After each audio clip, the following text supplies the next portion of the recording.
अस्सलाम वालेकुम। वालेकुम सलाम सर।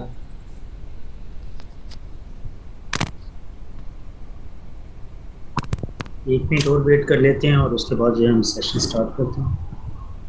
तो यहाँ पे सीआर और जीआर हैं तो सेक्शन में से। Yes sir sir. मॉर्निंग से सीआरजीआर है।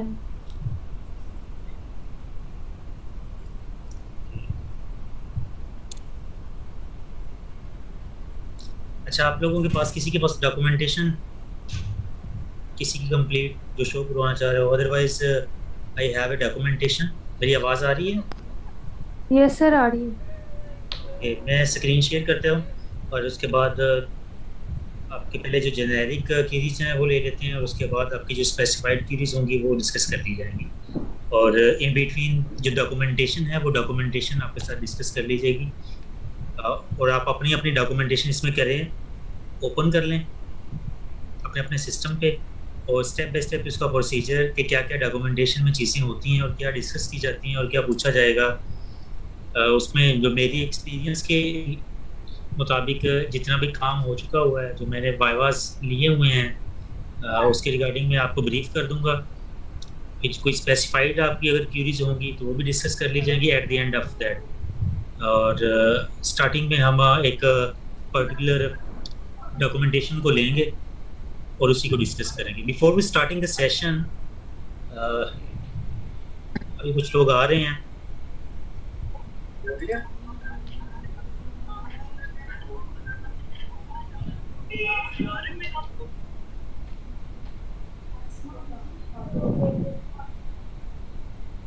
मैं 1 मिनट का पास ले रहा हूँ, उसमें एडमिट कर लेता हूँ स्टूडेंट्स को जो आ रहे हैं। ऑलमोस्ट 40 स्टूडेंट्स अभी ऑनलाइन हैं।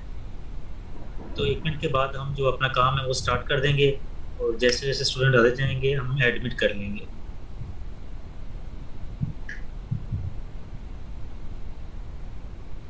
अगर इसमें आपने कुछ चीज़ डिस्कस करनी है तो कर लें, अभी 1 मिनट है, फिर हम स्टार्ट करते हैं इसको।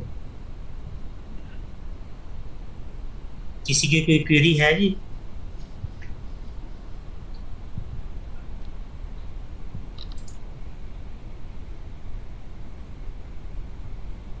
भैया आपसे हमने ई और क्यू का पूछा था, वो बता दें कहाँ। जी रिपीट कीजिएगा क्वेश्चन। सर एफपी एनालिसिस में ना ई और ई क्यू होते हैं, उनका बता दीजिए। एक्सटर्नल इनपुट और एक्सटर्नल फाइल का। मैं एलेबोरेट करूंगा, उसके अलावा अगर कोई है वो तो मैं फर्दर फर्दर करूंगा ना, स्टेप बाय स्टेप ओके जो उसका सर। है। उसमें आप पॉइंट्स अपने लिख भी लीजिएगा, जो यानी कि इतने इंटरेस्ट के नहीं होंगे, आप अलग बाद में डिस्कस कर लेना। ठीक है। हाँ जी। प्रोजेक्ट से रिलेटेड अगर कोई डिस्कशन है आपकी तो वो कर लें। जेनेरिक मतलब ओवरऑल वो कहते हैं ना, बड़ी स्क्रीन पे। अभी आपकी डेट फाइनल होगी है? अरे इन्होंने मैं बोला तो ट्यूसडे का ही था, लेकिन अभी तक कोई स्केड्यूल नहीं आया। किसी को आइडिया है जी क्या स्केड्यूल है? सर अस्सलाम वालेकुम। सर स्लाइड्स के बारे में बता दें कि हमें स्लाइड्स भी बनानी पड़ेंगी।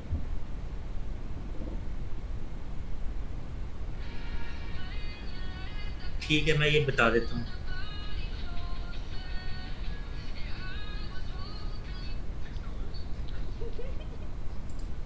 चलो, और कोई आपका जनरल क्वेश्चन?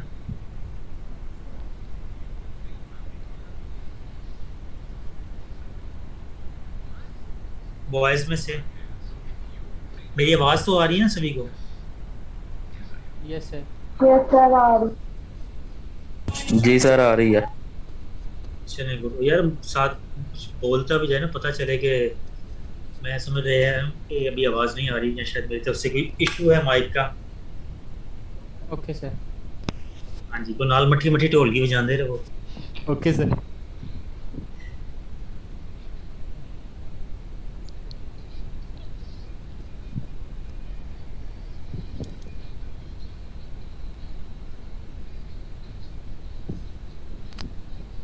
अच्छा, बिस्मिल्लाहिर्रहमानिर्रहीम।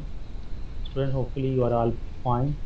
हमारे पास 44 स्टूडेंट के करीब हैं, तो हम सेशन स्टार्ट करते हैं क्योंकि 10 मिनट हो गए हुए हैं। तो जिन लोगों ने ज्वाइन करना था वो ज्वाइन कर चुके हैं। मैं स्क्रीन आपके साथ शेयर करता हूँ।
जिसकी शादी पे मैं गया था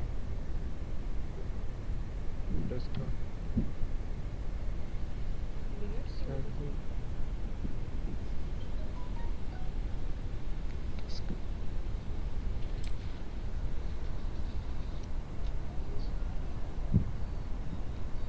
जी, स्क्रीन आपके साथ शेयर है। Yes sir.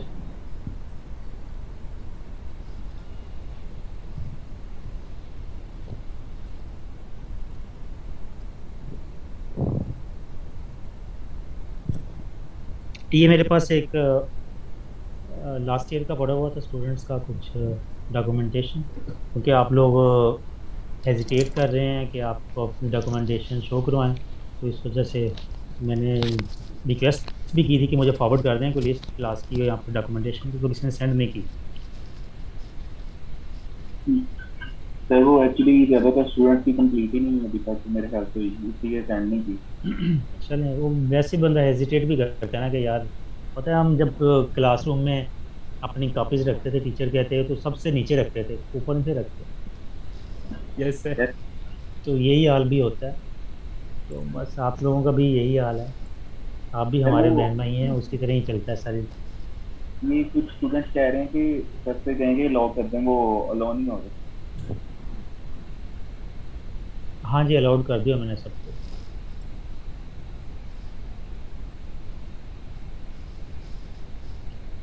अच्छा, प्रोजेक्ट की डिस्कशन से पहले कुछ दो तीन चीज़ें हैं, वो मैं आपको क्लियर कर देता हूँ। ये टोटली जो भी हम काम कर रहे हैं अनऑफिशियल है। मेरा इस वक्त पंजाबी यूनिवर्सिटी के इस प्रोजेक्ट से जो आपका इसके पैनल के साथ कोई भी कंसर्न नहीं है। कुछ स्टूडेंट मेरी पाइपलाइन में थे, क्यू में थे, जो मेरे साथ मुसलसल राब्ते में थे, तो मैं उनके साथ चलें प्रॉमिस किया हुआ था कि मैं आपको गाइड कर दूंगा। तो फिर मैंने 3-4 दिन पहले कुछ स्टूडेंट और मुझे मिल गए, डिसाइड किया कि जब 2-4 ग्रुप को जो गाइड करना है तो मैं सभी को क्यों ना कर दूं। तो देन मैंने आप लोगों की जो सीयर हैं उनकी रिक्वेस्ट के ऊपर ये ओवरऑल आपके लिए ये सेशन जो है वो क्रिएट किया है। तो इसका पंजाब यूनिवर्सिटी विजनवाला कैंपस से कोई कंसर्न नहीं है। ये टोटली आपका कोचिंग सेशन है। और आपके 2-3 इसमें क्वेश्चन हो सकते हैं कि आपका ये हमारा प्रोजेक्ट कब है, ये आपको बेहतर पता होगा। सुनने में यही आया कि ट्यूसडे को है, क्योंकि उसमें यूनिवर्सिटी गया हूँ तो ट्यूसडे को बताया जा रहा था। अब उसकी ऑफिशियल डेट कब आती है कब नहीं आती मुझे उससे बिल्कुल नहीं पता। ये यूनुस साहब के जहन में है, और उनके जहन में जो होता है वो सिर्फ उनके जहन में ही तक ही मोहित होता है, वो किसी और के जहन में आ नहीं सकती वो बात। You people very well aware about that. Yes sir. तो ये प्रोजेक्ट कब होगा कब नहीं, इससे बैद नज़र हम इसके ऊपर डिस्कशन करते हैं कि ये किस तरह होगा। ठीक है, ये डेट तो देखें परसों की आपको बता दी गई है, आप परसों किस तरह होगा ये भी सुन लें। आप लोग कह रहे हैं जी कि हमें कोई फॉर्मेट नहीं दिया गया, हमें कोई सुपरवाइज़र या फिर टाइम एलोकेशन नहीं दी गई। ये सारा काम दिया जाता है जब ऑनलाइन करना हो। जब ये ट्रेडिशनल वे में होता है जो कि हम लेते हैं ट्रेडिशनल वे में, आज से 2 साल पहले तक 2020 से पहले तक ये ट्रेडिशनल वे में था, तो तब जिस तरह का प्रोसीजर था वो ये था कि आप स्टूडेंट आते थे, आपको टाइम बता दिया जाता था कि 21 जो डेट है इसको आपका ये वाइवा होगा। उस दिन आप आ जाते थे, सारी की सारी क्लासेस आती थी। किसका कब होता है ये बाद की बात है, सबको आना होता था। कि होता इस तरह है कि जिसकी आईडी 1 होती है, प्रोजेक्ट आईडी, आपने देखा होगा आप सबको प्रोजेक्ट की आईडी मिली हुई है, लाइक ये है।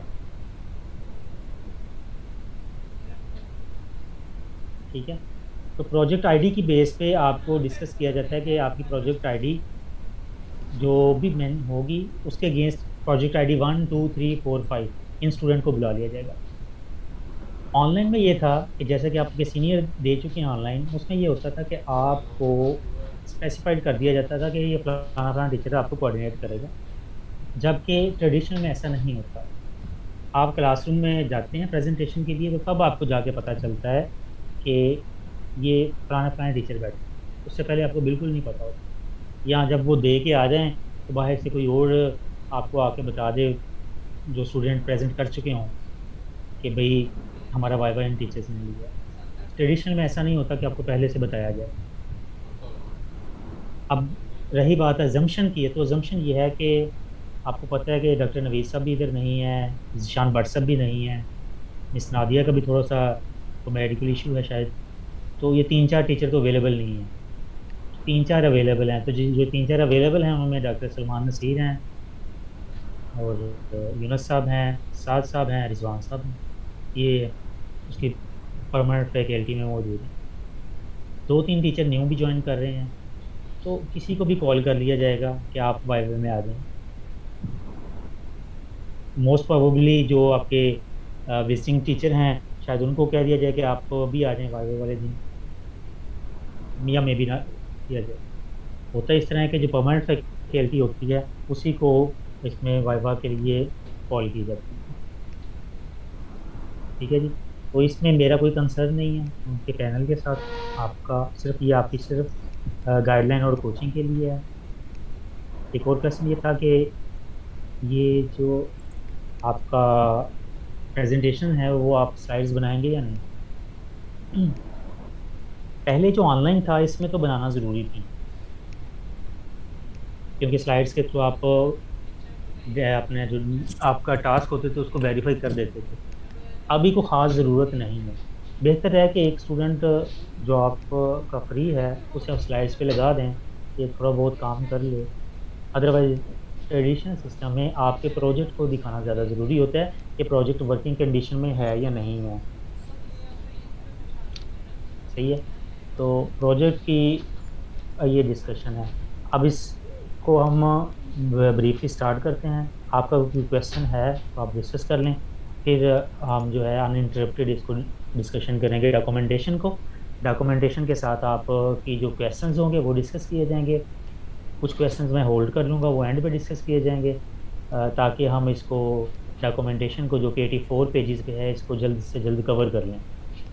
जिनके क्वेश्चन होंगे वो काइंडली नोट कर लीजिएगा, जो मुझे आते होंगे वो ऑन द स्पॉट दे दूँगा उसका आंसर, या जो मैं समझूंगा कि इसमें प्रॉन्ग हो जाएगी डिस्कशन तो मैं उसको होल्ड कर लूँगा। आप बाद में मुझसे डिस्कस इस सेशन के बाद कर सकते हैं, राइट।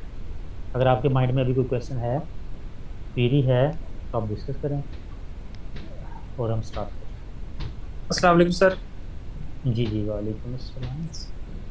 सर ये पूछना था कि अक्सर सीनियर्स वगैरह से सुना है कि जो प्रोजेक्ट के अंदर पार्टिसिपेंट्स होते हैं उसके अंदर सिर्फ जो डॉक्यूमेंटेशन करता है तो उसको जो है ना मार्किंग अच्छे तरीके से नहीं की जाती और जो है ना पैनल के लोगों का जो टीचर्स बैठे हैं उनका नेगेटिव इम्पैक्ट होता है कि सिर्फ जो है ना डॉक्यूमेंटेशन किया, इसके अलावा कुछ नहीं किया।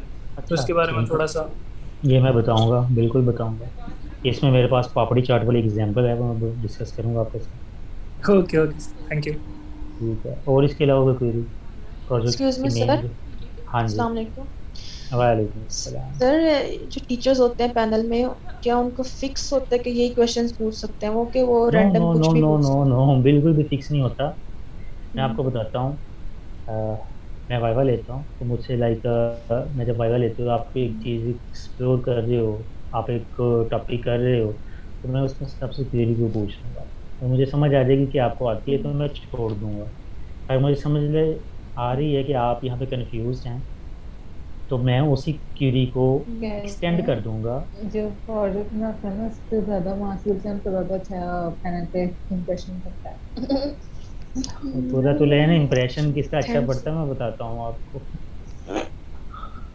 जी सर। तो ये वहाँ पे ऑन द स्पॉट क्वेश्चन पूछे जाते हैं कि कोई भी लिख के नहीं लेके आता। ये सारे इतने एक्सपीरियंस हो गए हुए हैं कि इन्हें अब लिखने की ज़रूरत नहीं है। क्या हुआ है? ठीक है, मैं अभी आपके साथ एक डिस्कस करूँगा ये अभी जो मैंने ये हॉस्पिटल का ओपन किया हुआ है, तो आपको पता लग जाएगा। आपने खुद ही मुझसे इतने क्वेश्चन पूछने लग जाएंगे, आप कौन सा लिख के बैठे हुए हैं ना, आपको पता था कि मैं प्रोजेक्ट कौन सा लेके आ रहा हूँ आपके साथ, आपके माइंड में खुद ही क्वेश्चन आ जाएंगे। तो वहाँ पे तो एक्सपीरियंस हैं सारे। लाइक मेरा जो है वाइवा का जो ये प्रोजेक्ट वाइवा का जो एक्सपीरियंस है, ऑलमोस्ट मुझे 12वां साल है अभी पीयू के डिफरेंट जो है वाइवास को अकोमोडेट करते हुए डिफरेंट यूनिवर्सिटी में, पंजाब यूनिवर्सिटी, PUCIT लाहौर से लेके डिफरेंट सिटी में जितने भी इनके एफिलिएटेड कॉलेजेस हैं, PUGC इंक्लूडिंग PUGC। तो मेरा इसमें एक वसी एक्सपीरियंस है। जब एक्सपीरियंस होता है तो फिर आपको क्वेश्चन याद करने नहीं पड़ते, राइट? तो वैसे भी जो टीचर बन जाता है तो उसके पास कम से कम 4 साल का BSc का तो एक्सपीरियंस होता ही है।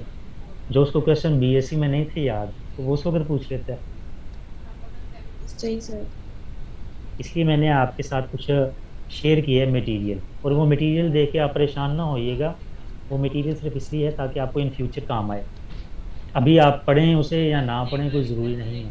अभी सिर्फ इस डॉक्यूमेंटेशन को जो मैं अभी डिस्कस कर रहा हूँ इसको आप गौर से सुन लें तो ये इंपॉर्टेंट है, ठीक है? उस मटेरियल को भी चाहे ना पढ़ें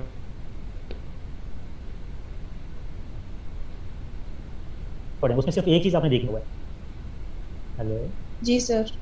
उस एवेल्यूएशन को यार 1-2 बंदा जो है ना अपना स्पीकर ऑन रखे। Okay sir. तो वो एवेल्यूएशन वाले को ज़रूर देखेगा। वो चेक पॉइंट्स हैं बेसिकली, वो 200 नंबर हैं आपके बेसिकली 6 क्रेडिट। उनकी बेस पे आपकी मार्किंग होती है, ग्रेडिंग होती है कि अगर आपने ये काम किया है तो इतने नंबर, उसमें से ग्रेड लगा दिया जाता है, हाई, लो, ABC, तो एवरेज, तो उसको बाद में जमा कर लिए जाते हैं उन ग्रेड्स को, तो उसके अकॉर्डिंगली आपको नंबर मिलते हैं। तो वो जो 10 चेक पॉइंट्स हैं ना, बेसिकली वो आपके 200 नंबर हैं। 100 हैं, 100 को 200 में कन्वर्ट कर दिया जाएगा। आपका टोटल जो प्रोजेक्ट है वो 6 क्रेडिट आवर का है। तो 6 credit hour leading 100 marks. 100 marks आपके जो 6 क्रेडिट का होगा वो ऑटोमेटिकली 200 मार्क्स में चला जाता है। तो इसकी वर्थ इस तरह है। सर नंबर ऑफ क्वेश्चन भी फिक्स नहीं होते टीचर्स के लिए? बिल्कुल भी फिक्स नहीं होते। किसी प्रोजेक्ट पे लगते हैं 2 मिनट, 5 मिनट लगा रहे, उसे जाता है, उसे कहते हैं चलो भाग जाओ। किसी पे जिसका अच्छा हो उस पर ज़्यादा टाइम लगता है, जिस पे डाउट हो कि इसने खुद नहीं बनाया उस पर ज़्यादा टाइम लगता है उसको वेरीफाई करने के लिए। ना क्वेश्चन फिक्स होते हैं ना टाइम फिक्स होता है। किसी पे 2 मिनट लगेंगे, किसी पे आधा घंटा लगेगा, किसी पे 45 मिनट भी लग जाएंगे। कोई भी टाइम फिक्स नहीं होता। ये डिपेंड आपके ऊपर करता है कि आप कवर किस तरह करते हो। Okay sir. अब मैं आपको बताने लगा हूँ कि 4 लोग आप खड़े होंगे। ये बिफोर प्रायर प्रोजेक्ट की डिस्कशन है कि जब आप प्रायर प्रोजेक्ट को लगाना है तो सबसे पहले आपको ये चेक करना चाहिए कि आप प्रोजेक्ट जो लगा रहे हो क्या विजिबल है ऑडियंस के लिए या नहीं। प्रोजेक्टर पे लगा के एक दफ़ा ज़रूर चेक कर लीजिएगा कि उसकी जो कलर स्कीम है तो अगर आपने येलो रख दी, मैंने बहुत से प्रोजेक्ट ऐसे देखे हैं ई कॉमर्स के जिन्होंने कलर स्कीम येलो रखी थी और वो विजिबल नहीं थे, जो ऑडियंस बैठी हुई है, यानी कि पैनल जो बैठा हुआ है। तो कम से कम एक दफ़ा आप प्रोजेक्टर पर चला के इनके देख लीजिएगा कि विजिबल भी है किसी के लिए कि नहीं। कलर स्कीम आपके प्रोजेक्ट की या जो आपने बनाया है, जो वेबसाइट आपने बनाई है, जो फॉर्मेट बना हुआ है, उसकी कलर स्कीम अट्रैक्टिव होनी चाहिए। वो बैठे हुए क्लास में, जिस तरह आप क्लास ले रहे होते हैं, तो आपका वो प्रोजेक्ट विजिबल हो सभी के लिए। ये एक मेन पॉइंट है। ये ना हो कि वहाँ पे आपने लाइट येलो कलर यूज़ किया हो और उसके बाद जब आप शो करें तो वहाँ पे आपको स्क्रीन पे प्रोजेक्टर के ऊपर वाइट ही वाइट शो, आपके पास लैपटॉप पे तो शो हो रहा होगा, लेकिन वो प्रोजेक्टर के ऊपर वो जो कंपैटिबिलिटी उसका आरजीबी मैकेनिज़्म है उसके मुताबिक वो एडजस्ट नहीं होगा। तो आप अपने प्रोजेक्ट्स को जब फ्री होंगे तो किसी भी क्लास में जाके अपने अपने प्रोजेक्ट को रन कर लीजिएगा, ठीक है जी? Okay sir. हाँ जी, ये वो चीज़ें हैं जो बिफोर द प्रोजेक्ट आपको प्रॉब्लम आती है, क्योंकि वहाँ से पहले ही मिनटों में आपका ये काम ना हुआ, विजिबली नहीं हुई, तो आपको निकाल दिया जाएगा कि जाएँ आप ज़रा पहले इसको कलर स्कीम को सेट करके लें। और अगर आपने खुद बनाया होगा तो आप तो उस वक्त कर लेंगे, लेकिन उस वक्त बंदा कंफ्यूज हो जाता है। टीचर भी मोस्टली कंफ्यूज कर रहे होते हैं, ठीक है? फिर वो आपको कहेंगे जी अभी हजरत करके दिखाएं कोडिंग, इसका कलर स्कीम कैसे चेंज करेंगे आप। फिर आपने कोडिंग में फंस जाना जब आपने कोडिंग ओपन करनी है। तो इसलिए इन चीज़ों को पहले से एडजस्ट कर लीजिएगा। होपफुली आपकी ये प्रॉब्लम जो हैं ये चीज़ें क्लियर होगी। आपने देखिए हेल्प ली है, किसी से अगर हेल्प ली है तो उससे एक अच्छी तरह ब्रीफ ले लीजिएगा, उसके नोट्स बना लीजिएगा। प्रोजेक्ट के सभी लोगों ने कुछ होंगे जो स्टूडेंट इंटेलेक्चुअल होंगे, बाकी सबने किसी न किसी से हेल्प ली है। तो किसी ने हेल्प ली है, किसी ने खुद ही किया है, किसी ने करवाया हुआ है। तो जिससे भी किया या करवाया है तो आप उनके साथ कंसल्टेशन के साथ एक प्रेजेंटेशन उनसे लेके उनके नोट्स बनाएं, की नोट्स बना के उसके बाद आप डिस्कशन कर लीजिएगा। ये है आपकी ओपन डिस्कशन, ठीक है? और कोई क्वेश्चन तो नहीं से रिगार्डिंग? सर अगर हमारे टेम्पलेट का जो कलर थीम जो है वो लाइट में होगी, लाइट में होगा, वो आपको नज़र नहीं आएगा। यही मैं आपको बता रहा हूँ, प्रोजेक्टर पे आपको नज़र नहीं आएगा, आपकी ऑडियंस को जो पैनल में आपको नज़र नहीं आएगा, तो आपको उसी वक्त कह दिया जाएगा कि आप वालेकुम अस्सलाम। तो आप ये चीज़ें पहले चेकआउट कर लीजिएगा अपनी, कल जाएं या परसों जाके चेक कर लीजिएगा। क्लास हम अपनी मर्जी से चूज करेंगे या वो पहले बताएंगे किस रूम में होगा? क्लास अपनी मर्जी से वो चूज करेंगे जो अवेलेबल होगी, जो उन्होंने 1-2 तैयार करवाई होंगी। ये क्लासेस प्रोजेक्ट से 1-2 दिन पहले कलर को कहा जाता है कि ये 2 क्लासेस तैयार कर दें, वो 2 क्लासेस तैयार कर देंगे। एक में प्रोजेक्ट लगाया जाएगा, आपका रनिंग चल रहा होगा, दूसरे में दूसरे जो ग्रुप होगा उसको कहा जाएगा आप वहाँ पे जाकर अपना एडजस्ट कर लें। इस तरह चल रहा होता है, यानी कि फिर टाइम नहीं उसमें वेस्ट होता। फिर इधर से टीचर उठते हैं, दूसरे उसमें चले जाएंगे पोर्शन में, वहाँ 10-15 मिनट लगाएंगे, तो इधर में तीसरा उन्होंने ऑपरेशनल कर दिया होगा। इस तरह जो है ना ये पाइपलाइन में काम चल रहा होगा। लाइक इस तरह होता है ना कि कुछ प्रोजेक्ट मतलब कुछ प्रोजेक्टर इस तरह के जिनकी कलर स्कीम वैसे ही ठीक है यूनिवर्सिटी में, तो कुछ हैं जो क्लासेस मतलब जो हमें पता है कि ठीक है, तो फिर हम अपनी मर्जी से कह सकते हैं कि वाली क्लास कर दें या वो पहले से फिक्स कर दें। वो मेरा ख्याल है जो आपका प्रोबेबली होता है ना, जो फैकल्टी रूम के साथ 2 क्लासेस हैं। Yes sir. जहाँ पे वो पंजाब यूनिवर्सिटी का लोगो लगा हुआ है। Yes sir. ठीक है, जिसमें वो BS फर्स्ट बैठ रही है, उसकी और जो MIT की क्लास थी, ये दोनों को एक्वायर किया जाता है क्योंकि वो फैकल्टी रूम के साथ हैं, तो इसलिए उनको एक्वायर कर लिया जाएगा। हाँ सर ये फिक्स होता है कि टीचर्स 4 होते हैं? सर अभी तो इसमें इस तरह है कि टीचर की अवेलेबिलिटी पे है, किसी को कोई जिस तरह अवेलेबल है वो आ जाएगा। टीचर 4 की बजाय 8 भी हो सकते हैं, 10 भी हो सकते हैं, ये कोई ज़रूरी नहीं है, 2 भी हो सकते हैं। Okay. On the spot DG ने मीटिंग कॉल कर दी, 2 उधर चले गए, बाकी पीछे 2 रह गए। ओके जी, अब हम स्टार्ट करते हैं। और किसी हमें पहले पता नहीं होगा कि हमारे पैनल के अंदर कौन होगा? आपने पहले पता करके क्या करना है? सर जरा हौसला हो ये जाता है। हाँ हौसला हो जाता है, बिल्कुल ठीक है। अभी ये देखें इस तरह है कि पहले जो ऑनलाइन सिस्टम था ना उसमें ये पता होना ज़रूरी होता था कि कौन से ग्रुप का कौन वाइवा लेगा। अब ज़रूरी नहीं है, ट्रेडिशनल में ज़रूरी नहीं होता। ट्रेडिशनल में ऐसा भी होता है कि समटाइम डीजी आके बैठ जाता है पैनल में, ठीक है। फिर ऐसा भी होता है कि कोई गेस्ट आ गया, कोई मिलने आ गया टीचर, लाइक शायद मंजूर साहब मिलने आ जाते हैं, मैं मिलने आ जाता हूँ, तो मुझे कहेंगे जब क्लास फैकल्टी में क्या बैठना है, इधर ही बैठना है, एक दो ग्रुप देख रहे हैं आपने तो कैसा बच्चों ने परफॉर्म किया हुआ है। मेरी बात समझ रहे हैं आप। और ऐसा होता है कि डीजी भी विजिट करते हैं, वो भी आके बैठ सकते हैं, कोई गेस्ट आ जाते हैं, कोई एक्सटर्नल बुला लेते हैं तो वो भी आके बैठ सकते हैं। Okay sir, thank you. दो तीन टीचर न्यू हायर हुए हैं पंजाब यूनिवर्सिटी गुजरांवाला में, तो मे बी वो भी आ जाएं, अभी उन्होंने ज्वाइनिंग दे रहे हैं। सर रिजवान अब्बास और एक दो और नहीं न्यू है, बिल्कुल न्यू है, जिन्हें आप भी नहीं जानते और मैं भी नहीं जानता। हाँ जी, अभी मैं बता रहा हूँ ज्वाइनिंग दे रहे हैं, ठीक है। अभी उन्होंने कोई क्लास नहीं ली, यूनिवर्सिटी में आए नहीं हैं वो, लेकिन टीचर अभी महदूद हैं, तो मैं भी उनको कॉल करने के इधर आ जाएँ, आप भी स्टूडेंट को देख लें, वैल्यूएट कर लें। होपफुली आपकी इसके डर से रिलेटेड जितनी भी चीज़ें हैं वो ख़त्म हो गई होंगी, इस डर को निकाल दें। देखो वहाँ पे 3 हैं 5 हैं जितने भी हैं, उन्होंने आपको जेर करना है, मतलब आपको फंसाना है और आपने उनसे बचना है। चाहे वो एक टीचर बैठा है, चाहे वो 5 बैठे हैं, सबकी एक ही विश होनी है कि आपको किसी तरीके से बोल्ड किया जाए, क्लीन बोल्ड किया जाए, और आपने उनके जो गुगलीज़ हैं उनसे बचना है। कैसे बचना है वो आज हम डिस्कस करेंगे। वो क्वेश्चन हैं, सीरीज़ हैं, जिनसे उन्होंने पूछना है, और उसमें मेरे 2-3 चीज़ें मैं आपको बता दूँगी।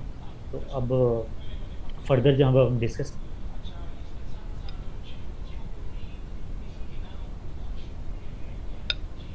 करेंगे तो आपको जो 80 पेजेस हैं इसमें बहुत ज़्यादा टाइम सर्व हो जाएगा हमारा, ठीक है जी।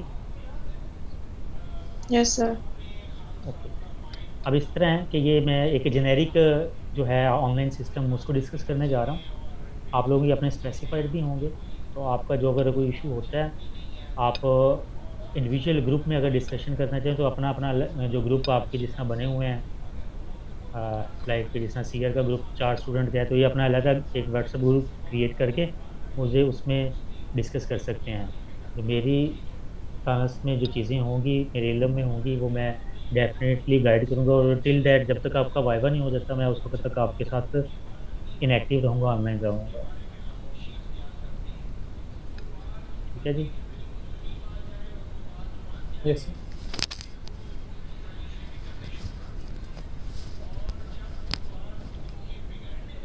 पहली बात तो ये है कि आपका जो भी सिस्टम है, आपने ये जो फॉर्मेट देखना है ना, वो आपका फॉर्मेट वैसा ही हो जो आपको गाइडलाइन गिवन है फाइनल डॉक्यूमेंटेशन। आप अपनी मर्ज़ी से कुछ नहीं करेंगे, राइट। ये जिस तरह लिखा हुआ है, ये आपका हेडर भी ऐसे ही आना चाहिए, इसका फॉर्मेट, इसका फ़ॉन्ट सारा वही होना चाहिए जो आपको फाइनल डॉक्यूमेंटेशन का फॉर्मेट गिवन है। सर फाइल शो नहीं हो रही, स्क्रीन शेयर नहीं है आपके पास? स्क्रीन शेयर है लेकिन वो फाइल नहीं स्पेसिफिक शो हो रही, वो ना सर वो एंटायर स्क्रीन शेयर करें। स्क्रीन तो शेयर है मेरे पास, स्क्रीन पॉज्ड है, होल स्क्रीन शेयर सर। वो मैं फिर दोबारा शेयर करता हूँ आपके साथ।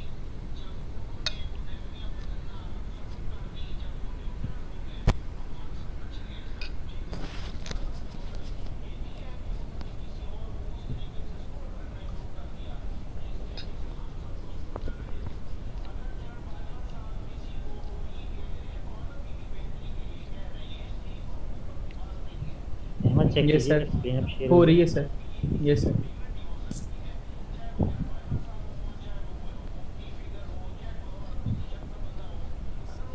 जब हो जाए बता दीजिएगा। एग्जैक्टली सर, हो गई है सर, हो रही है।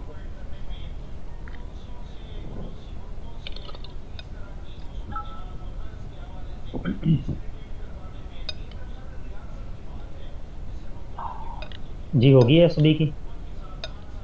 यस। चलें प्लीज़ अब ये देखिएगा, फॉर्मेटिंग आपकी इनलाइन होनी चाहिए विद द स्पेसिफिक जो आपको स्पेसिफिक गिवन है, आपका फ़ॉन्ट, आपका उसका स्टाइल, इस चीज़ पे कंप्रोमाइज़ नहीं होता, क्योंकि ये फाइनल आपकी डॉक्यूमेंटेशन है, ये आपका लाइब्रेरी का भी हमारा पार्ट बनना होता है। तो इस वजह से ये सारी चीज़ें, हेडर और फुटर, ये चीज़ें देख लीजिएगा। Students name, roll number, this and that, इस पर टाइम नहीं लगाऊंगा मैं। प्रूफ रीडिंग सर्टिफिकेट ये भी फ़िलहाल आप ब्लैंक ही रहने दीजिएगा। आपने ये प्रूफ रीडिंग किसी भी इंग्लिश टीचर से करवानी होती है। प्रूफ रीडिंग से मुराद ये है कि जो भी आपने डॉक्यूमेंटेशन बनाई है, ये ग्रामेटिकली, टेक्निकली बिल्कुल ठीक है, और इसको ये अथॉरिटी मिस आदिला हुसैन या कोई भी इंग्लिश टीचर, ज़रूरी नहीं मिस आदिला से करवाएं, आप उससे सिग्नेचर और स्टम्प लगवा के ये काम प्रूफ रीडिंग वाला करवा सकते हैं। फिर उसके बाद एक्नॉलेजमेंट कि आप को ये आप अवेयर हैं इस चीज़ से कि किस चीज़ को एक्नॉलेज कर रहे हैं कि किस बंदे ने आपके साथ काम किया, क्या उसने आपकी हेल्प की, इसकी कितनी डेडिकेशन रही है आपके प्रोजेक्ट के साथ। ये आप उसमें अपने टीचर्स का नाम लिख देते हैं। एब्स्ट्रैक्ट क्या है? एब्स्ट्रैक्ट बेसिकली आपको अपने प्रोजेक्ट की एक ब्लूप्रिंट देता है, बड़ी पिक्चर देता है कि आपका प्रोजेक्ट बेसिकली करता क्या है, कि आप 2 या 3 लाइनों में ये बता दें कि आपका प्रोजेक्ट ये काम करेगा।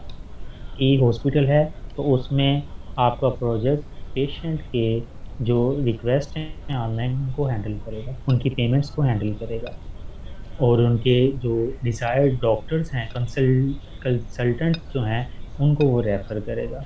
ये बेसिकली एब्स्ट्रैक्ट आपका 2 या 3 लाइनों में होता है, जिसमें आप उसका ओवरऑल व्यू देते हैं कि आपका प्रोजेक्ट क्या करेगा।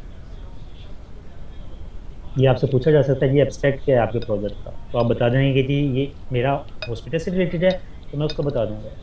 और यही चीज़ मुझसे कुर्रतुल्लैन ने शायद क्वेश्चन किया था कि स्लाइड्स का, कि स्लाइड बनाएं, तो स्लाइड में भी हम यही चीज़ें बना के दे देते हैं, रख देते हैं। हमने 2-3 चीज़ें सिर्फ मेंशन कर देते हैं कि हमारा प्रोजेक्ट का एब्स्ट्रैक्ट ये है। सारी डॉक्यूमेंटेशन नहीं बनाएंगे, डेडिकेशंस हैं, table of content. Table of content को ज़रा एहतियात से काम कीजिएगा। टेबल ऑफ कंटेंट में आपके जो चैप्टर्स हैं, जो आपको गाइडलाइन गिवन है, उसके मुताबिक काम कीजिएगा। फ़ॉन्ट वही रखिएगा, इसका साइज़, सिलेक्शन, ये जो लाइंस हैं जब आप करते हैं प्रिंटिंग के लिए, ये मिसमैच हो जाती हैं, कोई यहाँ पे आ जाता है, इसका पेज नंबर कोई इधर आएगा, कोई यहाँ पे आएगा। इन पॉइंट्स को देख लीजिएगा, ये ठीक हों, क्योंकि यूनुस साहब इन चीज़ों पे टेक्निकली पकड़ते हैं कि ये डॉक्यूमेंटेशन में ये क्या यहाँ पे आपने किया हुआ। तो ये टेबल ऑफ कंटेंट्स को आप देखिएगा। फिर बाद दफ़ा ये होता है कि आप सेट कर लेते हैं, लेकिन आपने इंटरनल सेटिंग नहीं की होती। सिंपल आपको ये देखा जाता है जी, पेज नंबर 21 पे चैप्टर नंबर 3 हो, तो ये देखा जाएगा डॉक्यूमेंटेशन। बेसिकली 2 लोग प्रेजेंट कर रहे होंगे, एक बंदा डॉक्यूमेंटेशन लेके किसी भी एक टीचर के पास, लाइक यूनुस साहब के पास खड़ा होगा, और ये देखा जाएगा 21 नंबर पेज पे चैप्टर नंबर 3 है या कोई और चीज़ है, ये इन्होंने वैसे डमी डाटा दे दिया हुआ है, इसको वेरीफाई कर लिया जाता है। तो काइंडली आप भी वेरीफाई कर लीजिएगा। यहाँ पे कोई क्वेश्चन है टेबल ऑफ कंटेंट में? प्लीज़ अगर क्वेश्चन है तो वो कर लें आप।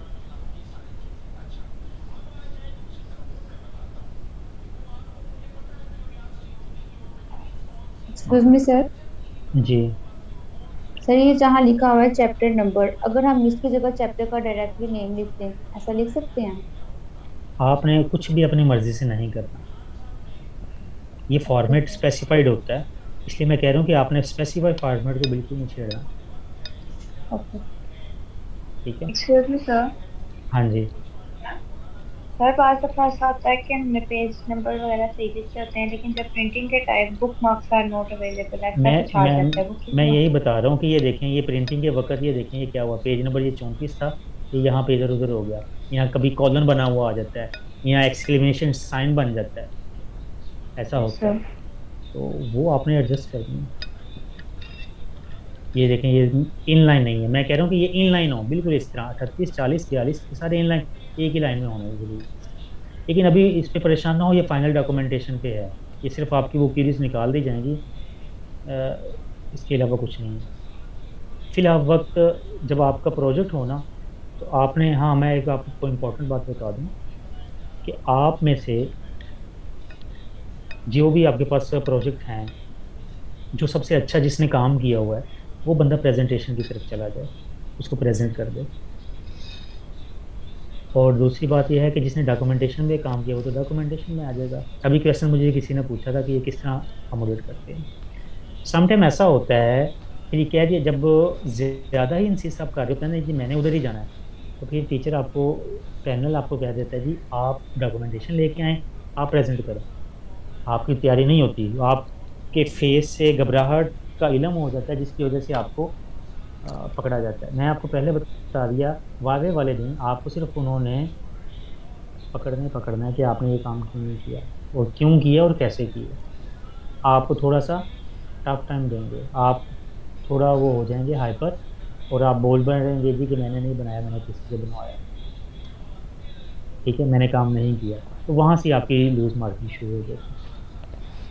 तो एक अच्छा ग्रुप लीडर कौन होता है? एक अच्छे ग्रुप लीडर की खासियत ये होती है कि वो जो पूरे ग्रुप को लेके चलता है, जो उन्हें गाइड करता है पहले प्रेजेंटेशन से कि ये टास्क हैं, हम आपस में डिवाइड कर लेते हैं। गो के सारी की सारी कोडिंग उसने की है, लेकिन कुछ पोर्शन अपने छोटे बहन भाइयों को भी दे देते, यार ये पोर्शन तुम कह देना कि मैंने किया हुआ है, कुछ हौसला हो जाए। अगर कुछ पूछा जाए कि भैया आपने बताया आपने क्या किया आखिर ये प्रोजेक्ट में, तो कुछ ना कुछ वो बताने के काबिल हो। एक अच्छे ग्रुप लीडर की एक खासियत होती है कि वो सबको साथ लेके चलता है, क्योंकि उसमें सारे के सारे कोडर नहीं होते, ना ही ये एज्यूम किया जाता है कि पूरी क्लास आपकी कोडर है।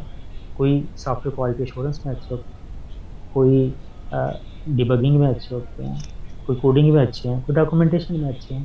तो बेसिकली ग्रुप बनाने का मकसद ये होता है कि जो कोडिंग जिनको प्रॉपर नहीं आती वो भी साथ इनके लेके चलें, उन्हें कुछ ना कुछ तो आता हो, कम से कम उन्हें ये तो पता हो कि प्रेजेंटेशन कैसे करनी है। बेसिकली आप प्रेजेंटेशन ही दे रहे हैं, आपको उस वक्त लाइव नहीं कहा जा रहा कि ये बना के दिखा दें मुझे, ये मॉड्यूल बना के दिखा दें, ये यूज़ केस बना के दिखा दें। सिर्फ आपको इतनी मेहनत कर लें, 2 रातें जाग लें कि उनको प्रेजेंट करने जो भी हो जाए। बाकी मैं बहुत सी चीज़ें आपको वैसे बता दूंगा, जिन्होंने नहीं भी काम किया वो भी कुछ ना कुछ सीख जाएंगे या बात को कवर करना सीख जाएंगे। टीचर्स को ये पता होता है जब आप प्रेजेंटेशन लेके आते हैं कि आपने काम खुद किया या नहीं किया। वो बस यही सॉर्ट आउट कर रहे होते हैं कि अगर आपने खुद की नहीं भी किया, किसी से करवाया है, तो आपने समझा कितना है उससे। जी आप कुछ कहना चाह रही हैं? कौन? यस सर मैं ये पूछना चाह रही थी कि जो डॉक्यूमेंटेशन होगी वो तो फिजिकल तौर पे एक बच्चा सर के पास भी कहीं खड़ा होगा ना, और जो रिप्रेजेंट कर रहा होगा अपने सर को सबमिट करवा देनी है, और दूसरा बंदा जो है अपना प्रोजेक्ट जो है वो ओपन कर देगा और एक उसके ऊपर वो ब्रीफ करना शुरू कर देगा स्टेप बाय स्टेप। उसमें आपने डिवाइड कर लेना है कुछ मॉड्यूल्स।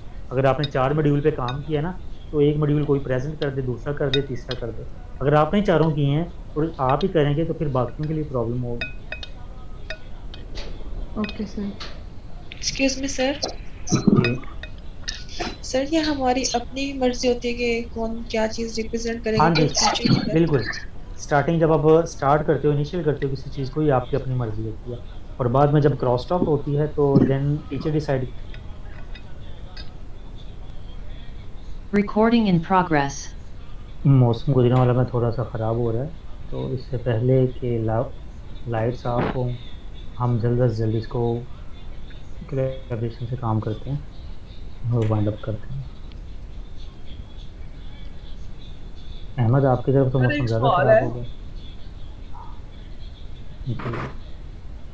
सर। जैसे आपने अभी कहा कि आप मॉड्यूल्स डिफाइन कर आपस में डिसाइड कर लीजिए कि किसने ये वाला मॉड्यूल डिफाइन करना है, इसने ये वाला करना है। देखो डिवाइड की जो पॉलिसी है ना, जब आप किसी भी चीज़ को एक ही ले में करने की कोशिश करते हैं तो उसमें आपसे मिस्टेक हो जाती है। थोड़ा करें, ज़बरदस्त करें। सर एक मिसाल के तौर पे एक बंदे ने तो फुली डेटाबेस के ऊपर भी तो काम किया होता है, तो वो फुली डेटाबेस के ऊपर ही अगर उसको रखें और उससे डेटाबेस से रिलेटेड क्वेश्चंस हो तो नहीं, ये तो ज़रूरी नहीं है कि आप सिर्फ डेटाबेस ही पढ़ी है, आपको बाकी सब्जेक्ट भी तो पढ़े हैं ना। नहीं वो क्वेश्चन पूछने वाले हैं। हाँ डेटाबेस पे किया है ना काम, आप ये बता देंगे, लेकिन जब आप टीचर पूछने वाले होते हैं ना, मैं आपको बताता हूँ। अभी पंजाब यूनिवर्सिटी के इंटरव्यूज़ हुए हैं, उसमें ये डिस्कशन हुई जी, हाँ जी आपकी क्या डोमेन है। टीचर ने बताई जी कि मेरी सॉफ्टवेयर इंजीनियरिंग की डोमेन है। उन्होंने उस बंदे से कोई सॉफ्टवेयर इंजीनियरिंग का क्वेश्चन नहीं पूछा, सारे नेटवर्क के पूछे, राइट। हाँ जी, दूसरा बंदा आया जी, आपकी स्पेशलाइजेशन किस में है? उनका जी मेरे नेटवर्क में है। उससे एससी के और ऊप के क्वेश्चन पूछेंगे। मैंने आपको कहा कि आपको फंसाना है उन्होंने और आपने बचना है, उसकी स्ट्रेटेजी बताइए।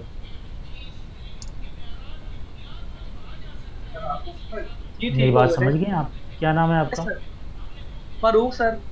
फरूक, हाँ हाँ फरूक साहब, समझ आ गई बात की? जी सर आ गई। कैसे हो, ठीक ठाक हो? जी अल्हम्दुलिल्लाह sir, thank you. Nice nice.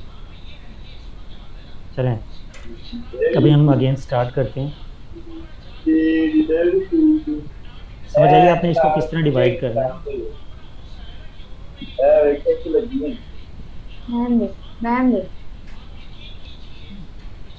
सजल मेहर, अपना ज़रा माइक ऑफ कर लें।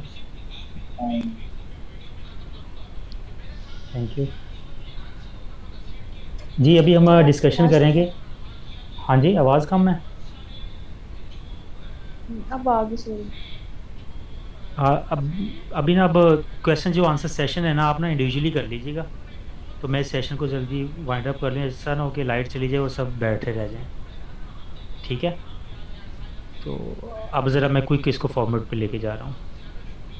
डिस्कशन हमारी काफ़ी हो गई है आपकी क्वेरी से। बेसिकली मैंने आपके दिल से डर ख़त्म करना था कि जो वाइवा का डर है वो निकल जाए आपके जहन से, और होपफुली आपको कुछ चीज़ें हेल्प आउट करेंगी और ये वाइवा डर देखें होता है, लेकिन ये काफ़ी कम हो जाएगा। Thanks sir. जी मैं स्टार्ट करूं फिर इसको? Yes sir. जी सर।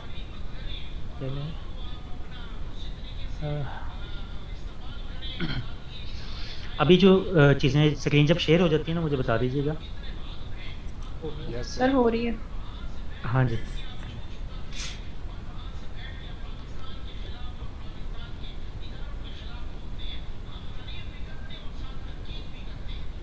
अब नेक्स्ट जो चैप्टर नंबर 1 है हमारा है, वो है प्रोजेक्ट फिजिबिलिटी रिपोर्ट्स। इसमें डिफरेंट फिजिबिलिटी के बारे में, दरवाज़ा ज़रा बंद, फैन ऑन कर दूँ, फैन चला दूँ। इसमें डिफरेंट जो फिजिबिलिटीज़ हैं उनकी रिपोर्ट जनरेट की जाती है। फिजिबिलिटी को याद रखने के लिए आप एक चीज़ माइंड में रखें, ये चैप्टर नंबर 1 सारे के सारा फिजिबिलिटी पे है। इसके लिए मैं एक टर्म यूज़ करता हूँ, आपने सुनी होगी, पॉसिबिलिटी। क्या क्या इस काम को करने के लिए क्या क्या चीज़ें पॉसिबल हैं, और इसका एक जुगाड़ वर्ड जो मैंने बनाया हुआ है वो है मुमकिनैलिटी। मुमकिन से मुमकिनैलिटी, समझ रहे हैं आप बात? कि ये जो प्रोजेक्ट हम कर रहे हैं, उस प्रोजेक्ट को करने के लिए कौन कौन सी रिपोर्ट्स की हमें ज़रूरत है, और उस रिपोर्ट्स में ये बताया जाएगा क्या क्या चीज़ें पॉसिबल हैं, किस तरह पॉसिबल हैं, ये सारी चीज़ें इसमें डिस्कस की जाती हैं। प्रोजेक्ट की और प्रोडक्ट की फिजिबिलिटी रिपोर्ट इसमें डिफरेंट हैं, टेक्निकल, ऑपरेशनल, इकोनॉमिकल, शेड्यूल या स्केड्यूल, स्पेसिफिकेशन। जो सबसे इम्पोर्टेंट है ना वो हमारी है technical feasibility, economical feasibility, schedule और लीगल एंड एथिकल फिजिबिलिटी। ये फिजिबिलिटीज़ क्या होती हैं, ये बताया जाता है कि आपका जो प्रोजेक्ट है, लाइक सबसे पहले डिफरेंट स्टेप्स हैं। ये फिजिबिलिटी एनालिसिस में आप ये डिटरमिन करते हैं कि आपने बनाना क्या है, उसका स्कोप क्या होगा, उसकी डायमेंशंस क्या होंगी, कितने टाइम में कंप्लीट होगा, कितने बजट में कंपाइल होगा, ये सारी की सारी आपकी स्पेसिफिकेशंस हैं। फिर उसमें सबसे पहले जो आती है टेक्निकल फिजिबिलिटी। आपके पास जो रनिंग सिस्टम है, टेक्निकल फिजिबिलिटी से मुराद क्या है, आपके पास जो रनिंग सिस्टम है, जो कंप्यूटर आप मशीन यूज़ कर रहे हो, क्या वो इस काबिल है कि जो नई प्रोडक्ट आप बनाएं वो उसके ऊपर, जो न्यू प्रोडक्ट आप डेवलप करने जा रहे हैं वो उसके ऊपर अपग्रेड हो जाएगी या चलेगी भी कि नहीं चलेगी। ये है टेक्निकल फिजिबिलिटी। अंडरस्टैंडेबिलिटी होगी कि इसमें? सर एक दफ़ा रिपीट कर दें। टेक्निकल फिजिबिलिटी ये है कि जो भी आप न्यू प्रोजेक्ट या प्रोडक्ट बनाने जा रहे हैं, मसलन आपने ई हॉस्पिटल का बनाया, आपके पास जो एग्जिस्टिंग हार्डवेयर था, क्या उसके ऊपर वो प्रोडक्ट आपकी अपग्रेडेड चलेगी या नहीं चलेगी। या आपको नया हार्डवेयर लगाना पड़ेगा उसके साथ। Okay sir. Okay sir. ये है टेक्निकल फिजिबिलिटी। ये ना हो कि आप ऐसा सिस्टम बना लें कि आप डेवलप कर दिया और उस ऑर्गेनाइजेशन के पास वो सिस्टम नहीं है, आप पूरे का पूरा हार्डवेयर स्ट्रक्चर, पहले तो ये है कि 5 लाख रुपए अपने सिस्टम का ले लिया जी, सॉफ्टवेयर आपने डेवलप कर दिया, अब उन्हें 1 करोड़ रुपया सिर्फ अपने हार्डवेयर को चेंज करने में लग जाए। ये है मेन मकसद कि टेक्निकल फिजिबिलिटी देखते हैं कि आपके पास जो सिस्टम चल रहे हैं उनके पास ये चलेगा या नहीं चलेगा, क्या उनका बजट क्या है उस ऑर्गेनाइजेशन का, राइट? Yes sir. ये टेक्निकल फिजिबिलिटी। ऑपरेशनल फिजिबिलिटी है, इसी तरह इकोनॉमिकल है। इकोनॉमिकल ये पैसों की है, तो पैसा भी इतना देंगे कि नहीं आपको उसको प्लेटफॉर्म को चेंज कर पाएँ। स्केड्यूल आपका टाइम का है, स्पेसिफिकेशन, इंफॉर्मेशन, मोटिवेशनल, ये दिस एंड दैट इसी तरह ही है, सादा सी। लीगल एंड एथिकली फिजिबिलिटी ये इंपॉर्टेंट होती है। लीगल एंड एथिकल फिजिबिलिटी में ये है कि जो प्रोडक्ट आप बना रहे हैं, जो सॉफ्टवेयर आप बना रहे हैं, वो जिस कंट्री के लिए आप बना रहे हैं उस कंट्री में इम्प्लीमेंटेड हो भी सकता है, लीगली कोई उसका इफेक्ट तो नहीं है, कोई इलीगल काम तो नहीं है। लाइक ये समझ लें कोई वाइन की आप तो नहीं बना रहे, समझ रहे हैं ना आप, कोई इस तरह की वेबसाइट, कोई पोर्न वेबसाइट तो नहीं आप बना रहे जिसको आप मार्केटाइज कर रहे हो, तो कोई इस तरह आप ये कह लें कि अनएथिकल जिसमें मटेरियल होता है, उस तरह की वेबसाइट तो नहीं आप किसी के लिए बना रहे हो। तो ये फिजिबिलिटी आपने देखनी होती है कि जिस कंट्री के लिए बना रहे हो, जिस जियो स्टेशनरी इदारे के लिए बना रहे हो, जोग्राफिकल बाउंड्री में उसकी क्या लिमिटेशंस हैं, इनको देख लिया जाता है। प्रोजेक्ट की कास्टिंग, प्रोजेक्ट की जो कास्टिंग है वो हमेशा प्रोजेक्ट बनाने से पहले निकाली जाती है, और ये बड़ा मुश्किल मरहला होता है कि आप प्रोजेक्ट को किस तरह कॉस्ट ओरिएंटेड करते हैं, कॉस्ट एस्टिमेट करते हैं। आपने इस काम के लिए मुख्तलिफ कॉस्ट एस्टिमेशन टेक्निक्स पढ़ी हुई हैं, उन टेक्निक्स का ही इसमें रोल है। मैं जस्ट आपको बताऊंगा कि ये क्या है, इनर जो डेप्थ है उसकी वो आप किसी वक्त बाद में डिस्कस कर लीजिए। प्रोजेक्ट की कास्टिंग, जब आप ये डिसाइड कर लेते हैं फिजिबल, कि आपको लगा कि आपका ये प्रोजेक्ट टेक्निकल फिजिबल है, ऑपरेशनली फिजिबल है, आपकी रनिंग प्रोजेक्ट पे, एग्जिस्टिंग प्रोजेक्ट पे चलेगा, इथिकली ये ठीक है, लीगली भी ये जेन्युइन है, ये सारे के सारे डॉक्यूमेंटेशन आपने कर लें, फिर आप उसकी कास्ट की एस्टिमेशन की तरफ कर सकते हो। ये आपका जो फेज़ है प्रोजेक्ट की कास्टिंग, ये जो फिजिबिलिटी हैं,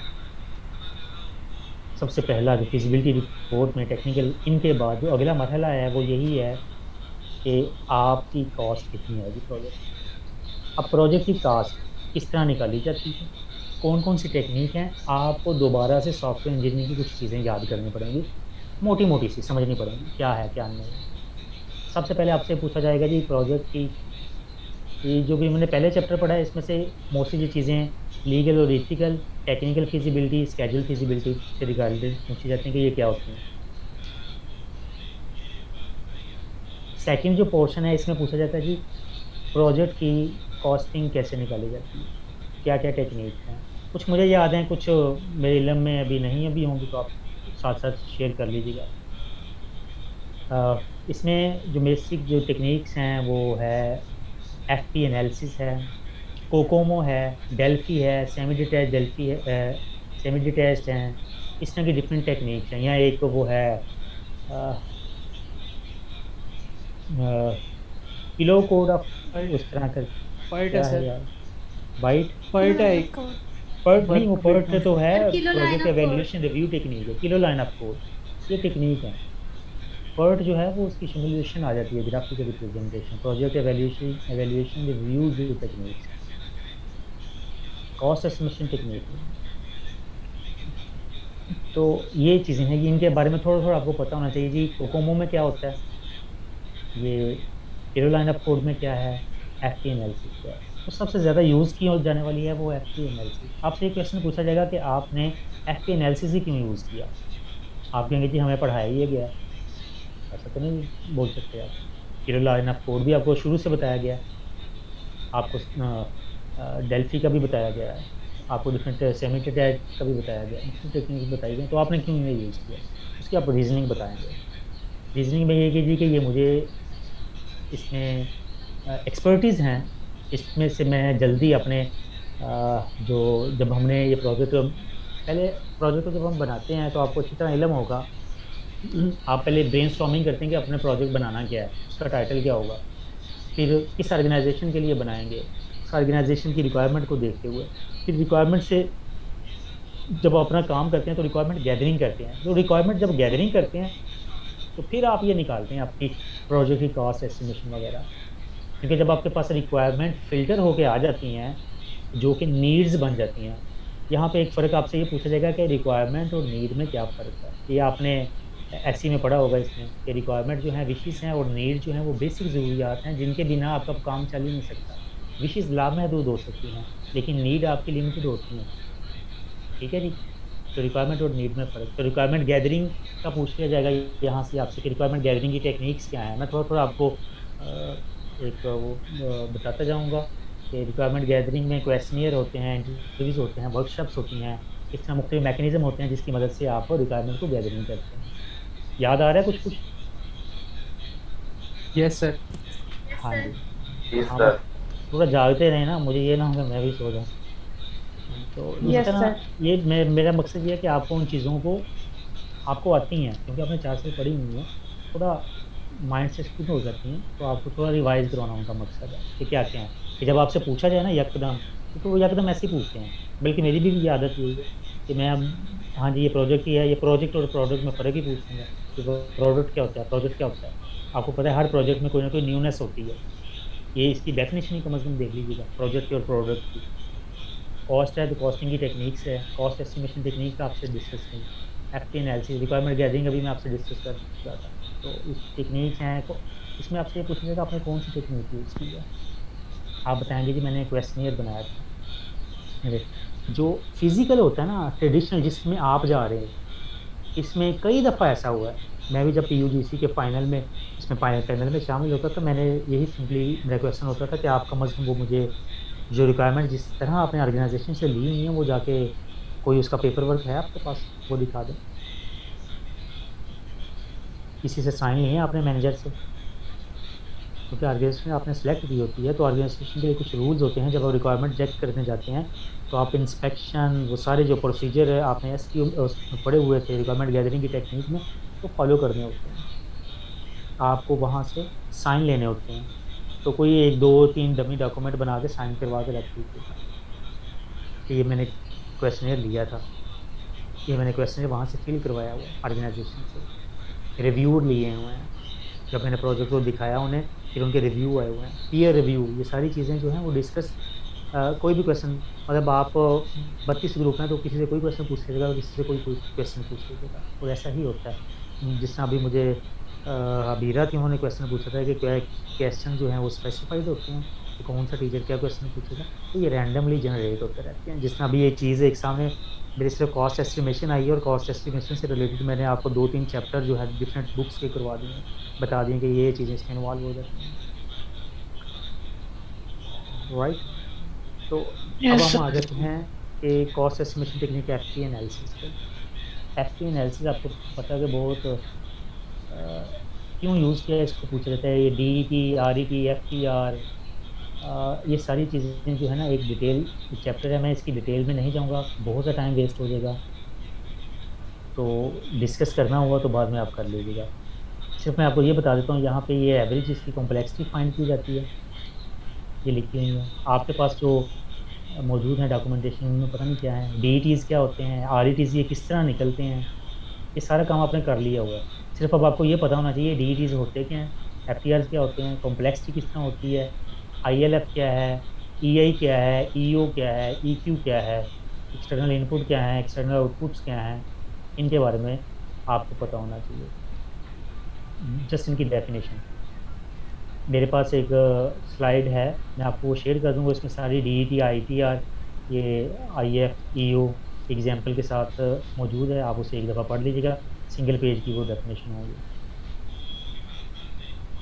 अच्छा, ये आपने सारा काम कर लिया तो इसका बेसिकली मकसद ये होता है कि आपने FT एनालिसिस में कंप्यूट करने होते हैं टोटल फंक्शन पॉइंट्स।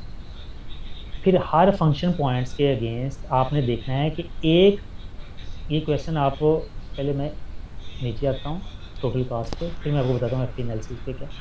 सबसे पहले देखा जाएगा, आपसे ज़बानी पूछा जाएगा कि आपके टोटल प्रोजेक्ट की कास्ट कितनी है। आपको ये ज़बानी फिंगर टिप्स पे पता हो चीज़ें, ये जो मैं अभी डिस्कस कर रहा हूँ ये फिंगर टिप्स वाली हैं कि मेरी टोटल प्रोजेक्ट की कास्ट इतनी है। फिर आपसे ये पूछा जाएगा कि आपका टाइम कितना था ड्यूरेशन, आप बताएंगे 1 साल बनता है आपका, क्योंकि आपने काम शुरू किया हुआ है 7वें सेमेस्टर का। फिर जी पर मंथ कितने टीम मेंबर थे, कितने मेंबर थे, पर मंथ एक टीम मेंबर को कितने सैलरी बनती है। ये सारी चीज़ें आपको कैलकुलेशन अपने अपने प्रोजेक्ट से रिलेटेड करनी चाहिए। ना तो आपके प्रोजेक्ट की कास्ट बहुत ज़्यादा होनी चाहिए, ना बहुत कम होनी चाहिए, और ना ही उसका स्कोप 1 साल से बढ़ना चाहिए। ये चीज़ें जहन में रखिएगा, आप इन चीज़ों को एडजस्ट कर लीजिएगा।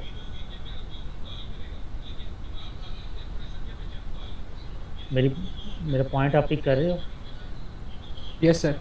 Yes sir. इन चीज़ों को आपने अपने अपने देखें, कई यहाँ पे कीमत आ रही है 1 लाख रुपया, 1,01,915 रुपये। 2 साल में से 1 साल में डिवाइड करें तो एक कस्टमर की उसकी कीमत जो है, एक डेवलपर की सैलरी क्या 10,000 में वो काम कर लेगा? तो इस तरह की कुछ चीज़ें हैं। ये आपको पता भी होना चाहिए कि एक डेवलपर को कितनी मंथली आती है सैलरी बनती है। तो फिर एक फंक्शन पॉइंट की कीमत कितनी थी, फिर जितने आपके टोटल फंक्शन पॉइंट थे वो कितने थे, फिर उनको मल्टीप्लाई कर दिया जाता है। एक फंक्शन पॉइंट की जो कीमत निकलती है उसको टोटल से मल्टीप्लाई करके तो आपके वो टोटल काउंट कर लिया जाता है। स्टूडेंट को अलाउ करते? मेरे पास तो वेटिंग में कोई भी नहीं है। नो सिंगल पर्सन कोई भी वेटिंग में नहीं। मेरा ख्याल है मैंने अलाउ पहले ही कर दिया हुआ था आपके कहने से। तो आपने थोड़ी सी कैलकुलेशन वाला जो काम है ना वो इसमें कर लें। क्या चीज़ें बताई हैं कि आपके टोटल प्रोजेक्ट की कास्ट कितनी है, एक एफपी फंक्शन पॉइंट जो एक सिंगल फंक्शन पॉइंट है उसकी कास्ट कितनी है, फिर आपके सिस्टम के अंदर टोटल फंक्शन पॉइंट कितने हैं। फिर जितने भी टोटल फंक्शन पॉइंट होते हैं तो कॉस्ट ऑटोमेटिकली निकल जाता है। एक single function point multiply total function point तो आपकी टोटल कास्ट निकल जाती है। टीम मेंबर कितने थे ये आपने जुबान यहाँ पे नहीं है, ये आपने खुद करना है कि आपके 4 टीम मेंबर थे तो पर मंथ इनकी डेवलपमेंट चार्जेस कितने बनेंगे, ये है इसका प्रोसीजर।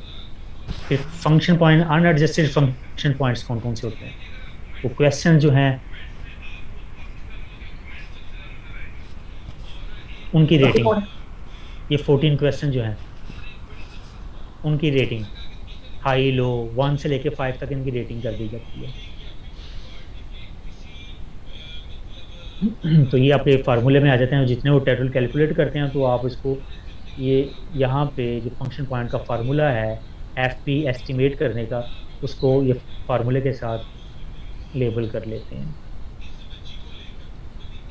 तो ये बेसिकली आपके एक फंक्शन पॉइंट की 203.83 एक फंक्शन पॉइंट की वैल्यू निकलती है। फिर उसके बाद क्रिटिकल पाथ मैटर। अब ये बड़ी इंपॉर्टेंट चीज़ें आ रही हैं। अब यहाँ पे आपका सारे का सारा काम जो है ना एफ एनालिसिस के बाद प्रोजेक्ट मैनेजमेंट जो MS project management software tool है उसके ऊपर चला जाता है। सॉफ्टवेयर प्रोजेक्ट मैनेजमेंट टूल आपने इसमें से नाम सुना होगा प्रोजेक्ट मैनेजर। तो अब सीपीएम क्या है, क्रिटिकल पाथ मैटर। इसमें देखा जाता है कि कौन से मॉड्यूल की किसके साथ डिपेंडेंसी है और कौन सा जो है कितने शार्ट टाइम में कंप्लीट हो रहा है। ये 2-3 चीज़ें इसमें देखी जाती है। इसको ग्राफिकली जिस टूल में रिप्रेजेंट किया जाता है सीपीएम को, वो है आपका एमएस प्रोजेक्ट।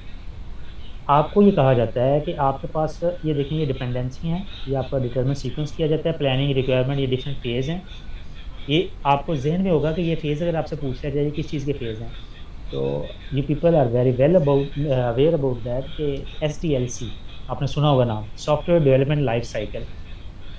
ये सॉफ्टवेयर डेवलपमेंट लाइफ साइकिल के फेजेस हैं, उनको एडजस्ट किया हुआ है।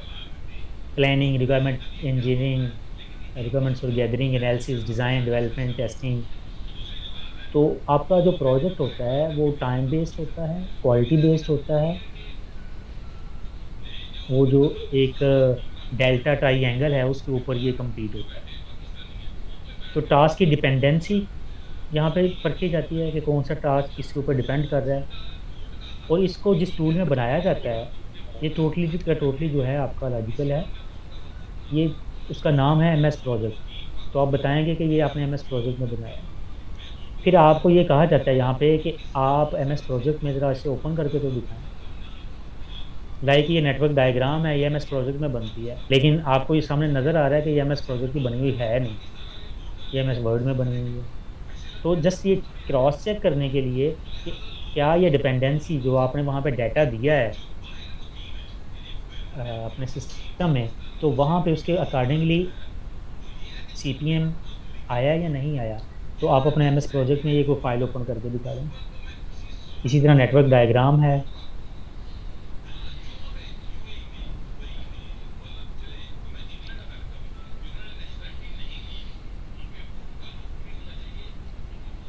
ये डिपेंडेंसी फाइंड का क्रिटिकल पाथ फाइंड करना है। ये एक दो जस्ट आप इसको गो थ्रू कर लीजिएगा, इतना इसे डिटेल में नहीं पूछते, लेकिन सम टाइम होता है कि आपसे रैंडमली पूछ लेते हैं कि ये क्या है CPM इधर करें, ये ऊपर करें, तो एक दो दफ़ा इनको सिर्फ देख लीजिएगा। गैंट चार्ट किस में बनता है, ये भी बिल्कुल वो MS प्रोजेक्ट का है। आपको ये कहा जाएगा कि आप इसे ज़रा ओपन करके दिखा दें। गैनेट चार्ट, टीम मेंबर्स हैं, आपको बस इतना पता होना चाहिए कि यार आपने बनाया इसे MS प्रोजेक्ट में। आप ये मत कहिएगा कि मैंने MS वर्ड में बनाया। बस MS वर्ड में आपने जो चीज़ बोलनी है वो ये बोलनी है इसमें ये सारी डॉक्यूमेंटेशन तैयार की है। बनी चीज़ें कहाँ पे हैं? MS विजियो में बनी है, ईड्रा मैक्स में बनी है, MS प्रोजेक्ट पे बनी है। मेरी बात समझ रहे हैं? और कौन कौन सा टूल यूज़ किया हुआ है आपने? सर MS विजियो है, इंस्टागैंट है, विजियो, ईड्रा मैक्स, MS प्रोजेक्ट, और कौन कौन सा किया हुआ है इसके अलावा? इंस्टागैंट है, ऑनलाइन टूल है। ओके, उसमें भी यही ड्रा.io, ठीक है। तो ये 2-4 टूल्स का आपका नाम आना चाहिए, आपने ये नहीं बताना कि MS वर्ड में किया। तो समटाइम ये कह देते हैं कि आप इस गैनेट चार्ट को ज़रा, अगर आपने ये गैंट में बनाया है तो आप इसको ज़रा ओपन करके दिखाएं, वहाँ पे फाइल में मौजूद है आपके पास। तो अगर आपने बनाया हुआ है सच्ची मुच्ची, क्योंकि मोस्टली स्टूडेंट ने इसे कॉपी पेस्ट किया होता है, तो आप इन चीज़ों को, डाटा को अपने साथ रखिएगा लैपटॉप में, अलग फाइल में। बेसिकली ये मकसद है इसका बताने का, आपको डिस्कस करने का। ठीक है जी, समझ आ गई? ये वो सारे क्लू हैं जो कि आपको मैं दे रहा हूँ कि ताकि उस वक्त एंड टाइम पे आपको प्रॉब्लम ना आए। भाई आपके पास 1-2 दिन है, आप इन चीज़ों को वेरीफाई कर सकते हैं। फिर अपने टीम मेंबर का इंट्रोडक्शन, और उसके बाद फिर मैं डिटेल के कौन से बंदे ने क्या काम किया, उसकी रिस्पॉन्सिबिलिटी बता दीजिएगा। फिर कौन सी टूल्स और कौन सी टेक्नोलॉजी यूज़ किए हुए हैं, विद रीजनिंग क्यों किए हैं, ये आपने बताने हैं। ये आपको, जैसा मैंने अभी डिस्कस किया 2-3 लोगों के साथ, इन्होंने ज़ुबानी बता दिया, तो आपको पता होना चाहिए। उस वक्त आप डॉक्यूमेंटेशन की तरफ मत भागें, ये आपका नेगेटिव पॉइंट होगा। आपको ज़ुबानी पता होना चाहिए। सिंपल आप नाम ले लें, ये 4 नाम मैंने लिए हैं, विजियो, ईड्रा मैक्स, MS प्रोजेक्ट, तो दैट्स इट, ये काफ़ी है। बैकएंड पे क्या, हाँ आपको ये बैकएंड और फ्रंट एंड का पता होना चाहिए, IDE का पता होना चाहिए। आपको यहाँ पे ये क्वेश्चन किया जाएगा कि आपने कौन सा IDE यूज़ किया, इंटीग्रेटेड डेवलपमेंट एनवायरनमेंट। वो टूल जिसमें आपने काम किया वो कौन सा था? .NET था। .NET क्या है? फ्रेमवर्क है। फ्रेमवर्क क्या होता है, उसकी डिस्कशन, वो सारी मैंने आपको क्वेश्चन वो दिए हुए हैं। जो आपने क्वेश्चन पूछे थे ना, ये क्वेश्चन कैसे बनते हैं, वो इस तरह बनते हैं। जी आपने क्या यूज़ किया? जी मैंने जी इसमें C# यूज़ की है। तो वहाँ से आप लोग क्वेश्चन पूछेंगे कि आपने कभी कोई IDE कभी देखी है? आप परेशान हो जाएंगे, यार ये मैंने IDE पढ़ी थी पहले सेमेस्टर में, प्रोग्रामिंग फंडामेंटल में, कि IDE होती है, लेकिन देखिए तो आप तक नहीं। तो भाई ये वही IDE है जिसमें आप काम करते हो। लाइक वहाँ पे आप डेव CPP पे काम करते हो, तो that is IDE, integrated development environment. वो एनवायरनमेंट जिसमें आप डेवलपमेंट करते हो वो IDE कहलाता है। और इंटीग्रेटेड मुराद ये है कि उसको, उसकी लाइब्रेरीज को कलेक्टिवली रिप्रेजेंट करना, तो ये IDE है। तो आपने कौन सी IDE में काम किया, आप परेशान हो जाएंगे। तो ये नहीं परेशान होना, तो IDE का बता देना जी ये IDE है, ये C# पे काम किया है, PHP पे काम किया है, या आपका जो भी फ्रेमवर्क था तो वो आप उससे बता देंगे। तो C# क्या है उसके बारे में डिस्कशन हो सकती है यहाँ पे। आईडी विजुअल स्टूडियो नहीं होगा? .NET तो एक वो है ना, लैंग्वेज है टेक्नोलॉजी उसमें, तो विजुअल स्टूडियो में फ्रेमवर्क क्या होगा फिर आपका? तो .NET फ्रेमवर्क है ना। तो वही ना, .NET फ्रेमवर्क पे जाएगा ना आपका। तो सी शार्प आपकी आईडी है बेसिकली, लैंग्वेज भी है जिसमें आप काम कर रहे हो। डेवलपमेंट लैंग्वेज आपकी सी शार्प ही हुई ना। Yes sir. फ्रेमवर्क और है, फ्रेमवर्क की लेयर वो मैंने जो आपको साथ शेयर की है उसमें सारा फ्रेमवर्क की डिटेल लिखी हुई है। Okay sir. तो आप ये कह सकते हैं सी शार्प, मतलब ये नैरो हो जाती है ना टर्म कि आपने इसमें सी शार्प में काम किया। अब 48 लैंग्वेजेस हैं उसमें .NET में, तो फिर आप क्या वेरीफाई उसमें डिफाइन करेंगे कौन सी लैंग्वेज में आपने काम किया, कौन से टूल पे काम किया। ठीक है, ASP.NET लिए हैं, कलेक्टिवली कंबाइनली बोथ ने .NET फ्रेमवर्क में हमने सी शार्प पे काम किया, ASP.NET के पेज लिए हैं। ठीक है, तो इस तरह एक मिक्सचर बना के आप उन्हें जस्टिफाई कर लेंगे।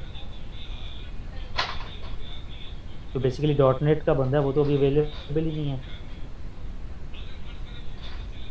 उसके बाद ये बूटस्ट्रैप लोडर, इनका आपको केस टूल, ये इंतहाई इंपॉर्टेंट, जहाँ से डॉक्यूमेंटेशन का काम प्रॉपरली परखा जाता है। केस टूल्स हैं वो टूल्स जिनमें आपका ये जो डिज़ाइनिंग की जाती है, प्लानिंग के फेज के बाद आपकी डॉक्यूमेंटेशन बन गई, जब आपके टूल्स की डिज़ाइनिंग की जाती है, लाइक ये एनालिसिस के बाद ये जो डिज़ाइन फेज़ है, इसके बारे में। एक्सक्यूज मी सर, सर ये अगर ये क्या कहते हैं IDE.NET है जैसे आपने कहा है, तो फिर विजुअल स्टूडियो क्या है? फ्रेमवर्क है। विजुअल स्टूडियो फ्रेमवर्क है। क्या कहते हो आप इसे? सर हम तो IDE कहेंगे ना, क्योंकि इंटरनेट ये क्या कहते हैं एनवायरनमेंट है। विजुअल स्टूडियो तो .NET तो फ्रेमवर्क होगा। .NEट फ्रेमवर्क, बिल्कुल सही कह रहे हैं आप। ठीक है यार, आप इसको कर लीजिएगा ना इसी तरह, विजुअल स्टूडियो, सी शार्प और ASP.NET के पेजेस, ये सारी चीज़ें एडजस्ट कर लीजिएगा। तो सर ये MVC5 फिर क्या है? MVC3 MVC5 इसकी डिस्कशन, ये जो आपका फ्रेमवर्क है ये भी, model view controller. Sir tier wise architecture आ जाता है ना कि 3 टायर है, 2 टायर है, टीयर जो होती हैं, 3 टीयर आर्किटेक्चर, 5 टीयर आर्किटेक्चर। तो ये मैंने बताया कि ये जो मैंने आपको नोट्स दिए हुए हैं उसमें ये गिवन है सारा। अभी मैं बेसिकली आपको पढ़ा नहीं रहा, अभी मैं जस्ट आपको गो थ्रू करवा रहा हूँ। एग्जैक्टली। ठीक है, तो इसकी डिटेल के लिए मैंने आपको ऑलरेडी डॉक्यूमेंटेशन प्रोवाइड की हुई है।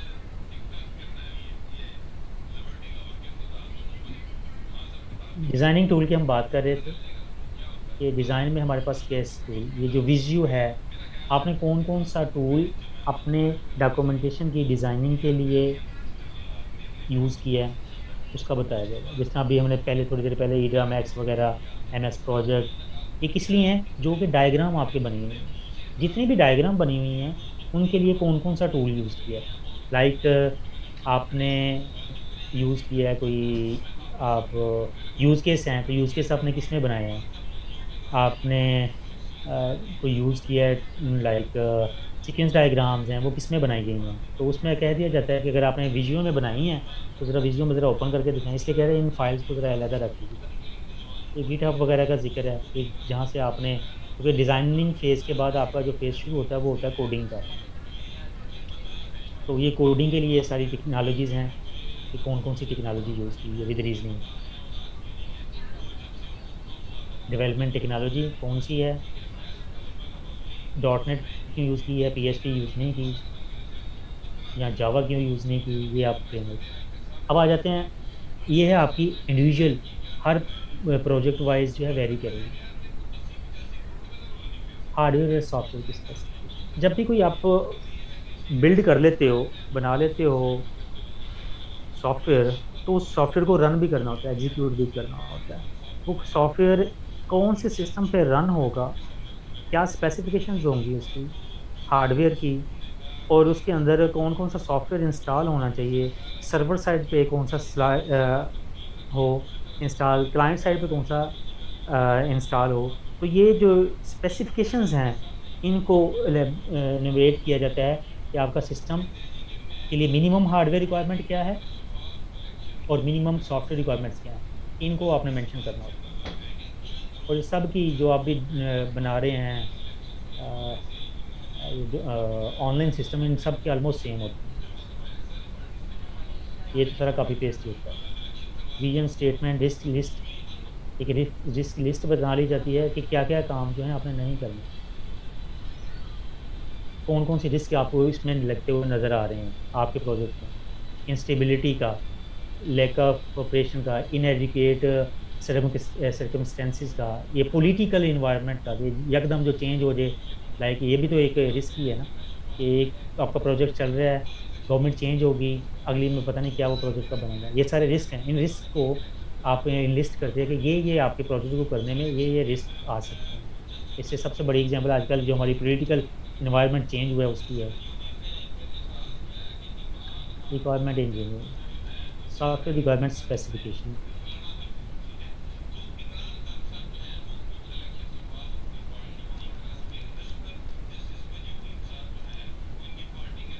रिक्वायरमेंट स्पेसिफिकेशंस, इसका आइडिया है नहीं किसी को?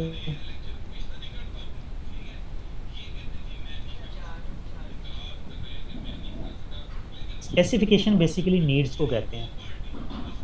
जब रिक्वायरमेंट्स को हम फिल्टर कर लेते हैं, रिक्वायरमेंट को जब अनक्लियर इन्वायरमेंट, एम्बिगुअस इन्वायरमेंट, ये सारी चीज़ें रिक्वायरमेंट के लिए यूज़ की जा सकती हैं। ये वर्ड जब रिक्वायरमेंट के अंदर एम्बिग्युइटी, अनक्लियरनेस, ये चीज़ें ख़त्म कर दी जाएँ, जो चीज़ बाकी बचेगी वो हमारी होती है स्पेसिफिकेशन। बेसिकली स्पेसिफिकेशन ही हमारे सिस्टम का किसी भी डेवलप करने के लिए, सिस्टम के लिए जो नीड होती है वो हमारी स्पेसिफिकेशन से ली जाती है। रिक्वायरमेंट बहुत ज़्यादा हो सकती है, जिससे मैंने विशेष कहा रिक्वायरमेंट के लिए वो, तो स्पेसिफिकेशन क्या है? नीड। उन रिक्वायरमेंट को फ़िल्टर करके कुछ चीज़ें पॉप आउट कर ली जाती हैं, वो आपकी स्पेसिफिकेशन कहलाती हैं।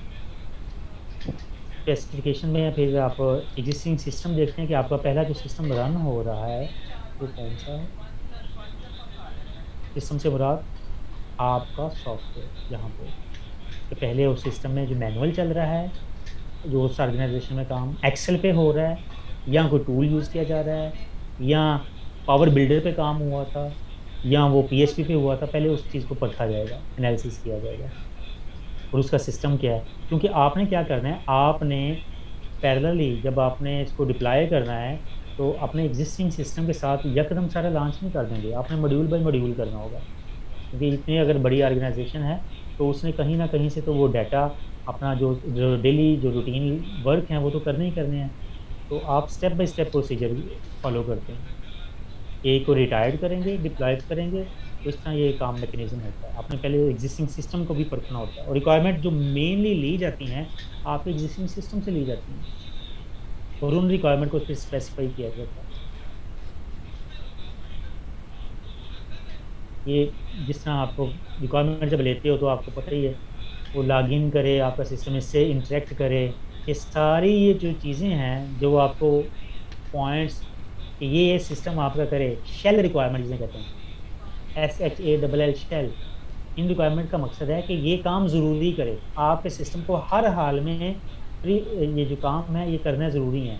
वो शेल रिक्वायरमेंट्स को आप नोट कर लेते हैं। बेसिकली जो शेल रिक्वायरमेंट्स होती हैं किसी भी सिस्टम की, जो आप फाइंड आउट करते हैं कि ये मस्ट काम हो, उन्हीं रिक्वायरमेंट के ऊपर आपके यूज़ केस बनते हैं जो आपकी शेल रिक्वायरमेंट निकलती हैं। लाइक ये सिस्टम है, इसमें आइडेंटिफाई एक्सटर्नल एंटिटीज़, कौन कौन सा एक्सटर्नल एंटिटी इस सिस्टम के साथ इंटरेक्ट कर सके। आपने भी अपनी इंटरनल एंटिटी और एक्सटर्नल एंटिटीज़ निकाली होंगी। फिर इंटरनल एंटिटीज़ कौन कौन सी हैं जो सिस्टम के साथ इंटरेक्ट करती हैं, ये उसके एक्टर्स जिन्हें आप नाम देते हैं यूज़ केसेस में, ये फाइंड आउट करने होते हैं आपने पहले।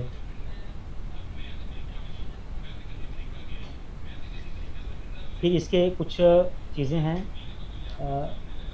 जिन्हें कहा जाता है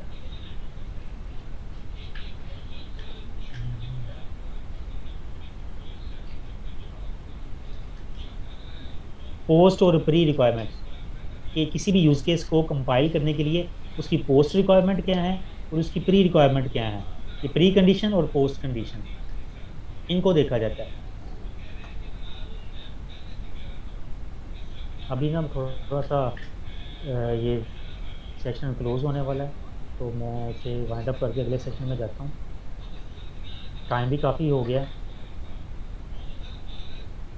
रिक्वायरमेंट इंजीनियरिंग है, इसमें क्वेश्चंस हैं, रिक्वायरमेंट जो आप निकालते हैं। DFT डाटा फ्लो डायग्राम्स हैं, context level diagram level 0, level 1, level 2, level 3, इसमें लेवल 5 तक होती हैं। वो डिटेल डायग्राम्स होती हैं, उनको बस सिर्फ एक दफ़ा देख लीजिएगा, नज़र दौड़ाइएगा। ये शेल रिक्वायरमेंट हैं जो मैंने आपसे पहले डिस्कस किया, जो कि बहुत ज़रूरी होती हैं कि आपका सिस्टम ये काम हर सूरत में करे, मैंडेटरी होती हैं। तो इन्हीं शेल रिक्वायरमेंट्स के ऊपर आपके जो यूज़ केसेस हैं वो बनते हैं। आप यहाँ पे यूज़ केसेस के नाम रखते हैं, फिर इनिशियल रिक्वायरमेंट से रिलेटेड तो यूज़ केसेस का नाम लॉगिन रखा, फिर यूज़ केसेस के नाम रखने के कुछ असूल हैं, वो वर्ब नाउन का वो अभी देख लीजिएगा कि कौन कौन से रूल्स एंड रेगुलेशन हैं। फिर आपका ये सारा मिल मिला के जितने भी यूज़ केसेस डायग्राम आप अलग-अलग करते हैं। आप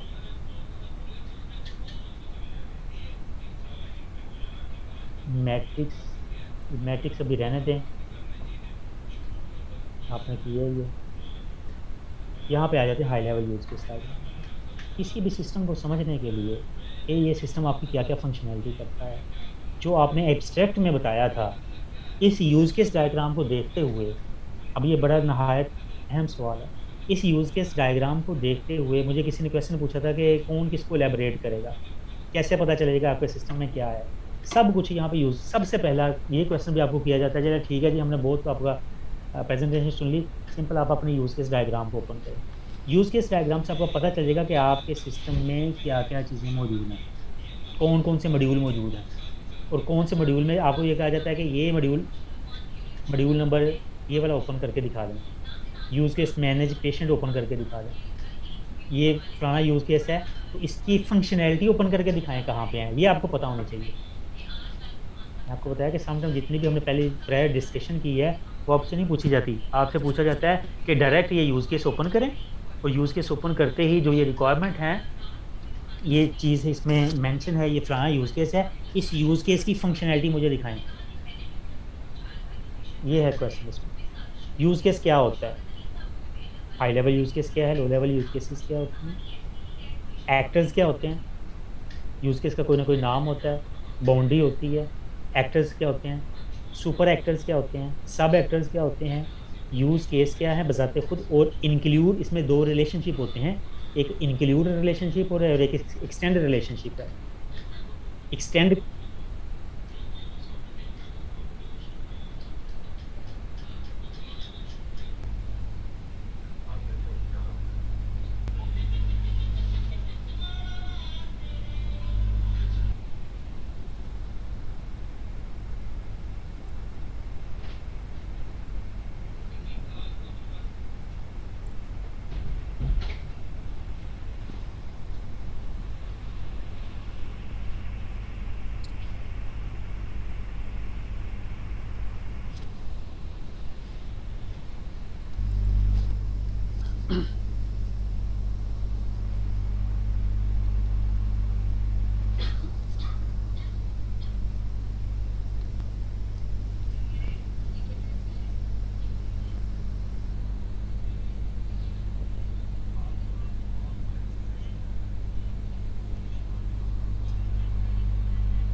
हेलो,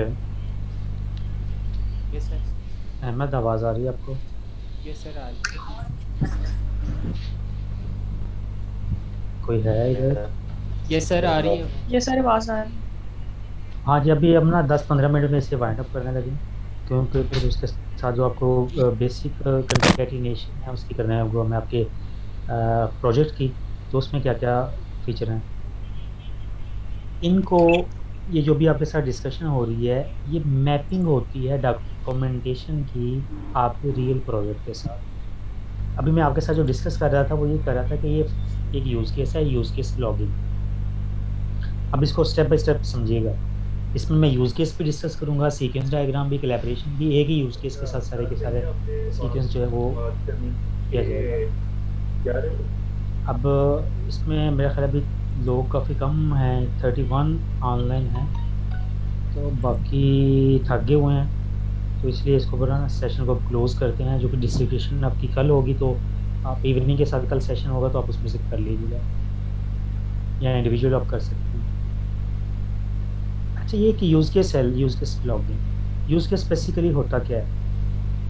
क्वेश्चन सिंपल सा आपसे ये पूछ रहे, आपने बार बार रोला डाला हुआ यूज़ केस का, यूज़ केस क्या होता है, ये क्वेश्चन होगा। यूज़ केस बेसिकली आपकी कोई ना कोई सिस्टम के अंदर फंक्शनैलिटी को अचीव करने की आपका यूज़ केस आपको बताता है, जितने भी आपके यूज़ केसेस होंगे, इसका मतलब ये होगा कि आपके सिस्टम के अंदर नंबर ऑफ फंक्शनैलिटी ये है। बेसिकली आपकी जो शेल रिस्पॉन्सिबिलिटीज़ है ना, जो शेल हैं, रिक्वायरमेंट है, उनका एक यूज़ केस बनता है। वो रिक्वायरमेंट जो शेल थी आपकी, वही आपको फिल्टर होके यहाँ पे यूज़ केस की सूरत में मिल रही है डायग्रामेटिकली। ये यूज़ केस आपको आपकी फंक्शनैलिटी का बताता है। और ये एक यूज़ केस किसके साथ इंटरेक्ट करता है, वो इंटरेक्शन एक्टर कहलाता है। यहाँ पे एडमिन है। एक्टर दो किस्म के होते हैं, एक सुपर एक्टर और एक सब एक्टर। फिर उसके बाद यूज़ केस भी, यूज़ केस के अंदर रिलेशन, यूज़ केस में 4 तरह के क्वेश्चन बनते हैं। What is use case, actor, what is super actor, फिर इसके अंदर इस यूज़ केस का नाम, what is use case boundary, और 2 इसमें क्वेश्चंस होते हैं जो इधर होते हैं, वो कहते हैं यूज़ केस रिलेशनशिप। 2 रिलेशनशिप होते हैं, एक इंक्लूड रिलेशनशिप, एक एक्सटेंड रिलेशनशिप। इंक्लूड रिलेशनशिप जो है वो एक यूज़ केस किसी दूसरे यूज़ केस की फंक्शनैलिटी को जब एक्वायर करता है, एक यूज़ केस किसी दूसरे यूज़ केस की फंक्शनैलिटी को जब एक्वायर करता है तो उसको कहते हैं एक्सटेंड हो रही है उसकी फंक्शनैलिटी, एक्सटेंड रिलेशनशिप। उसमें एरो का निशान होता है, समझ लें कि एरो का निशान उस दूसरे यूज़ केस की तरफ रेफर किया जाएगा, ये उसकी एक्सटेंशन होती है। एक इंक्लूड रिलेशनशिप होता है। इंक्लूड रिलेशनशिप उस यूज़ केस एक्सटेंशन के अलावा कि ये यूज़ केस तब तक काम नहीं करेगा जब तक इसके साथ ये दूसरा यूज़ केस नहीं होगा। इसका मतलब ये होगा, इंक्लूड में डिपेंडेंसी होती है कि ये यूज़ केस लाइक ये ऐड डॉक्टर का है या ऐड पेमेंट का है, तो इसके साथ ये यूज़ केस काम करेगा। तो 2 बस रिलेशनशिप आप याद रखिएगा, इंक्लूड और एक्सटेंड। एक्सटेंशन दी फंक्शनैलिटी और इंक्लूड क्या करता है, उसको आपके जो यूज़ केस में फंक्शनैलिटी है उनको डिपेंडेंसी, उन डिपेंडेंसी को ख़त्म करके एक सिंगल यूज़ केस में करते। अब ये यूज़ केस लॉगिन का है, तो इसको हम इन डिटेल देखते हैं कि ये यूज़ केस लॉगिन क्या करता है। बेसिकली एक्टर इसमें कौन कौन होगा लॉगिन के लिए, ये देखा जाएगा कि जब आपका सिस्टम लॉगिन हो, यहाँ से अब आपकी मैं मैपिंग करवा रहा हूँ आपके रियल प्रोजेक्ट के साथ, कि जब आपका कौन कौन से एक्टर इन्वॉल्व होंगे, आपका एडमिन, डॉक्टर और पेशेंट लॉगिन हो सके। जब ये लॉगिन होते हैं तो करे क्या, आपका सिस्टम ब्रीफ डिस्क्रिप्शन ये है, the intent of this use case is to log in register user into the system. System के अंदर वो एंटर हो जाए। प्री कंडीशन क्या है, प्री कंडीशन ये है यूजर मस्ट बी रजिस्टर्ड,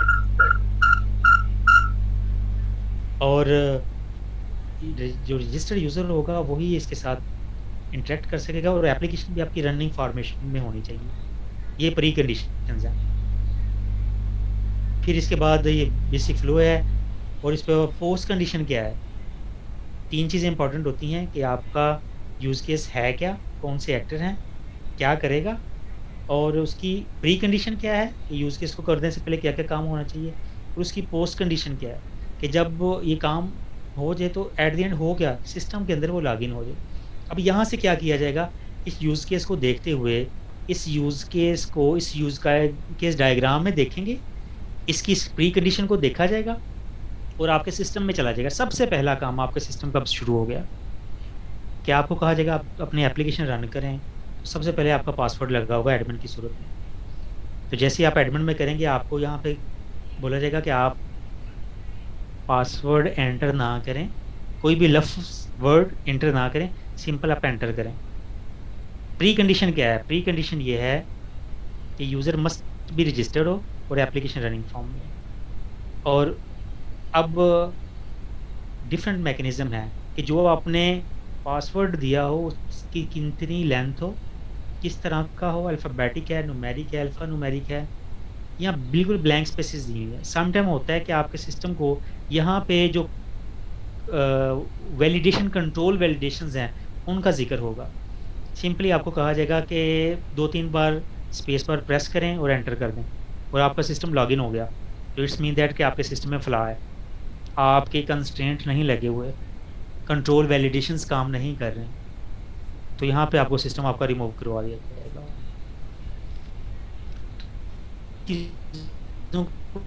वो सारे का सारा काम अब आप जो मैपिंग कर रहे हैं कि सिस्टम आपका जब ऑन हो आपकी एप्लीकेशन, तो आप उसे जब पासवर्ड दें तो उसकी कंट्रोल वैलिडेशन लगी होनी चाहिए। ये ना हो कि मुख्तलिफ़ किस्म के डाटा आप एंटर करें और कुछ भी ना हो। जब आपने सिस्टम को एग्जीक्यूट करवाना है तो वहाँ पे आपने 2-3 यूज़र जो पहले से डमी डाटा दे के बना के रखते हैं एडमिन के नाम से, कोई भी किसी भी नाम से, जो कि एडमिन का रोल प्ले कर रहे हैं, जो पेशेंट का रोल प्ले कर रहे हैं। ये ज़रूरी है। उस वक्त आपको इतना टाइम नहीं दिया जाता, वो टाइम नहीं वेस्ट करना आपने डमी यूज़र पहले बना के सिस्टम में रखने हैं, जिससे आपको पता चले, चेक करते जाएँ सिस्टम को। तो ये यूज़ केसेस से रिलेटेड इन्फॉर्मेशन थी जो ओवरऑल मैंने आपको ब्रीफ कर दी है। यूज़ केसेस से रिलेटेड किसी का कोई क्वेश्चन है तो पूछ लें।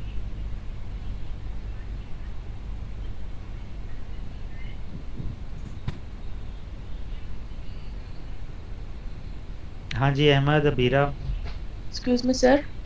हाँ जी सर, ये जो आपने बात की है कि एप्लीकेशन को रन करवा के चेक कर सकते हैं, तो ये कर सकते specify हैं, करेंगे?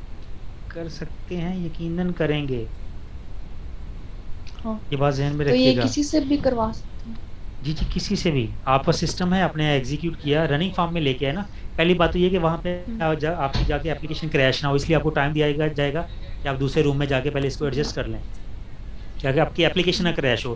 तो इसके लिए ज़रूरी है कि आपने एप्लीकेशन का बैकअप लिया हो, 1-2 सिस्टम पे उसे आपने इंस्टॉल किया हो।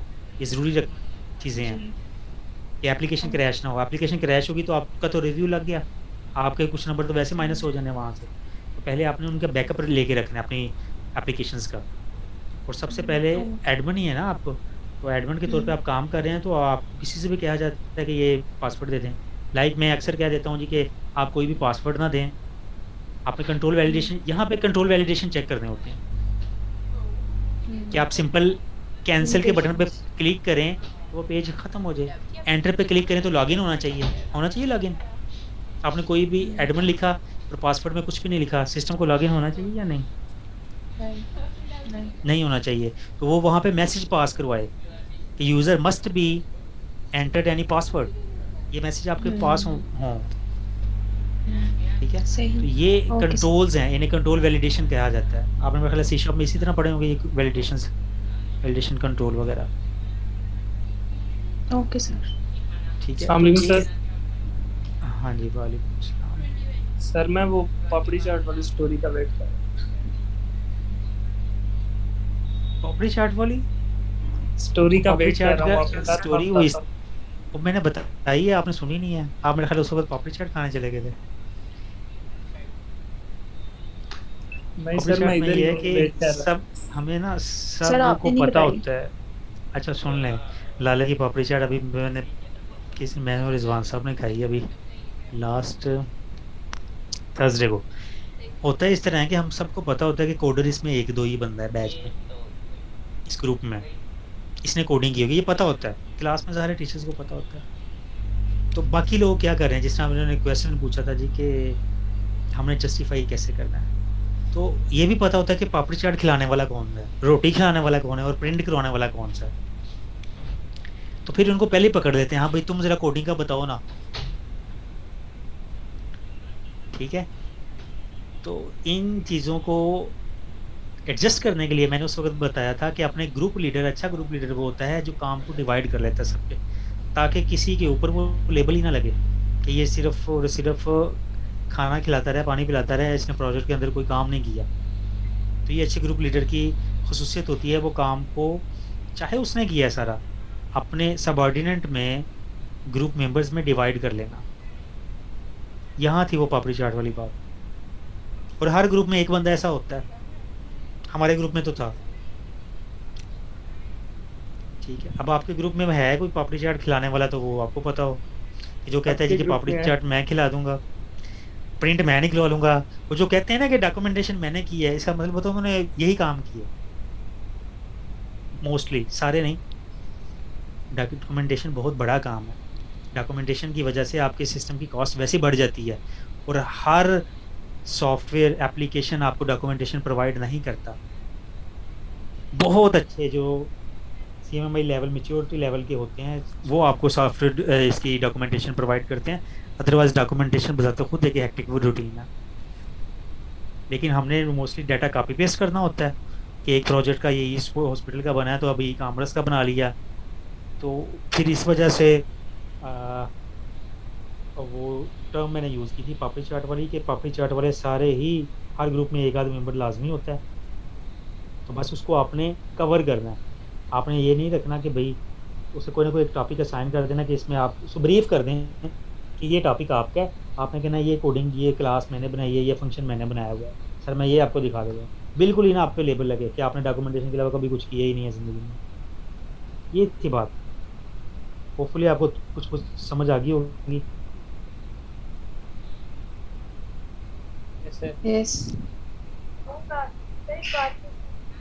हाँ जी। मतलब अगर यहाँ पर लोकेंगे कि ये काम मैंने किया तो बस मुझे सिर्फ इसके बारे में पूछा जाएगा, ये नहीं कहेंगे कि आप इसके बारे में बताएंगे जो मतलब आपको पता होना चाहिए। मरियम, अगर आपकी शक्ल पे तरस आ गया ना, तो वो कहते हैं कि चलो ठीक है जो आता है वो बता दो।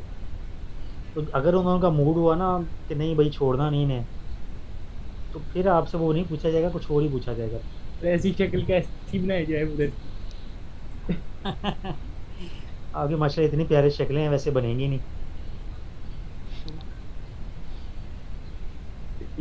सर हमें उन्हें बताना चाहिए कि हमने ये काम किया। हाँ जी, ये आपका जो प्रोजेक्ट गाइडलाइन होती है ना, उसके ऊपर मेंशन होता है कि आपने ये काम किया हुआ, आप बता सकते हैं। लेकिन प्रेजेंटेशन तो आपको पता होनी चाहिए ना। आपने देखो, वो आपसे नहीं पूछेंगे कि कोडिंग मुझे लाइव करके दिखाओ, इसका जो लोगो है वो डिज़ाइन करके दिखाओ, ये नहीं पूछेंगे। कहेंगे कि आपके ग्रुप लीडर ने आपको प्रेजेंटेशन तो दी है, तो ज़रा आप वो तो प्रेजेंटेशन तो देना सीखें ना। बस मैंने ये ही आपसे डिस्कस किया है कि अपने ग्रुप मेंबर के साथ 2 दिन पापड़ी चाट के बजाय उसे कुछ और भी ऑफर कर दें, जिन वो आपको लेके चले साथ। कुछ ऐसे भी प्रोजेक्ट लीडर होंगे कि जिनको आप लेके मेंबर लेके चल रहे होंगे। सिर्फ मकसद सिर्फ आपका डिस्कशन का ये है कि आप सारे सिंक्रोनाइज में रहिएगा आपस में। ये प्रोजेक्ट में लड़ाइयाँ होती हैं और बहुत ज़्यादा होती हैं, बड़ी बड़ी दुश्मनियाँ पड़ जाती हैं, लेकिन 2-4 दिन बड़ी दुश्मनियाँ होती हैं कि यार इसने मुझे प्रोजेक्ट नहीं किया, इसने मुझे ये काम नहीं करवाया, ये ज़्यादा नंबर ले लेगा। हर जगह पे ऐसे ही होता है, अल्लाह ना करे आप में ऐसा हो। हाँ जी सर, ये ग्रुप के ओवरऑल मार्क्स भी होते हैं जो सबके इक्वल लगते हैं किसी चीज़ में, लाइक ग्रुप कोऑर्डिनेशन वगैरह के? ग्रुप लीडर की होते हैं वो मार्क्स। अगर वो रिप्रेजेंट ही ना सही तरह कर सका तो वो उसके भी नहीं लगते। ओवरऑल जजमेंट हो रही होती है, वो ग्रुप वाइज करते हैं ज़्यादातर या इंडिविजुअली देख रहे होते हैं वो? अगर तो मैंने कहा जिस तरह आप अपने टास्क डिवाइड कर लें तो ओवरऑल ग्रुप के नंबर लेबलिंग लग जाते हैं। अगर सिर्फ एक ही बंदा बोलता रहे और दूसरे बस सुनते ही रहे, फिर उस वजह से मार्किंग का जो क्राइटेरिया है वो ग्रेडिंग का मैंने एक sheet evaluation technique sheet send की है, फिर उसके मुताबिक लगेंगे।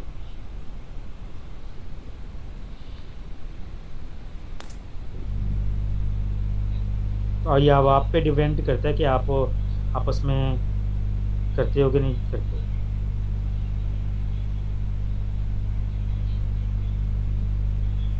ठीक है जी। अब मेरे ख्याल है हम ये डॉक्यूमेंटेशन को ना 5 मिनट में वाइंड अप करके आप ओपन क्वेश्चन कर लें प्रोजेक्ट से रिलेटेड। Yes sir. क्योंकि 2 घंटे हो गए हुए हैं, तो अब मैं हम मैपिंग भी वैसे वही कर रहा हूँ प्रोजेक्ट की, तो आप ओपनली डिस्कशन जो आपके जहन में क्वेश्चन क्यूरीज आती हैं तो वो कर लें। सिर्फ मैं 2-4-5 मिनट मुझे दे दें, सिर्फ इसमें मैं ना डोमेन मॉडल तक चला जाऊँ, क्लास डायग्राम वो बड़ी इंपॉर्टेंट है, तो उसके बाद मैं आपको लिए ओपन जो है वो सेशन कर दूंगा। ये यूज़ के सीक्वेंस डायग्राम में क्या क्या क्वेश्चन हो सकते हैं। सीक्वेंस डायग्राम होती क्या है, ऑब्जेक्ट्स का सीक्वेंस बताती है कि कौन सा ऑब्जेक्ट कौन से सीक्वेंस में काम कर रहा है। सीक्वेंस डायग्राम में 2-4 चीज़ें इंपॉर्टेंट होती हैं।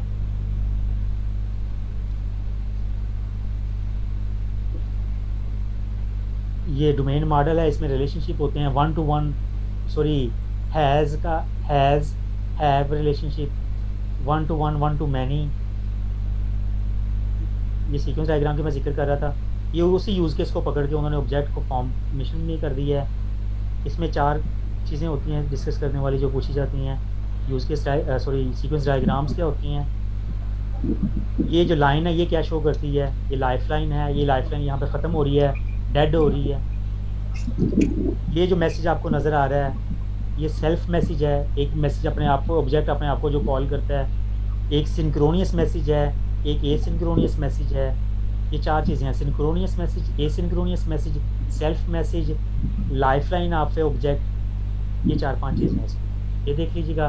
कोलैबोरेशन डायग्राम है, कोलैबोरेशन में भी इसी तरह ऑब्जेक्ट्स का आपस में जो को रिलेशन होता है उनको डिस्कस किया जाता है, डायग्रामेटिकली से दिखाया जाता है। यूज़ केस से ही सारी एक्सट्रैक्ट की जाती हैं बेसिकली, कोलैबोरेशन डायग्राम और सीक्वेंस डायग्राम। तो कोलैबोरेशन होती क्या है, वो क्लास डायग्राम क्या होती है, क्लासेस क्या होती हैं, जेंस क्लास क्या होती है, स्पेक क्लासेस क्या होती हैं, इनको ब्रीफ किया जाएगा जी। अब आप क्लास डायग्राम में आपको ये पता है क्लासेस क्या होती है, क्लास एक्सेस स्पेसिफायर्स क्या होते हैं, private yes private, public, protected. फिर आपने जो एक्सेस स्पेसिफायर यहाँ पे मेंशन किए होंगे ना, बेसिकली आपको चीज़ें पता है, मैं सिर्फ रिमाइंड करवा रहा हूँ। आपने जो एक्सेस स्पेसिफायर मेंशन किए होंगे, ये क्लास नेम है, उसका एट्रीब्यूट है, ये ऑपरेशन है, इस ऑपरेशन के साथ आपने मेंशन किया होगा मेथड के साथ, सॉरी एट्रीब्यूट के साथ ये प्रोटेक्टेड है या फिर आपका ये पब्लिक है। फिर आपको मैपिंग के लिए यह कहा जाएगा कि आप ज़रा दिखाएं, लाइक ये डायग्राम है, नजर नहीं आ रही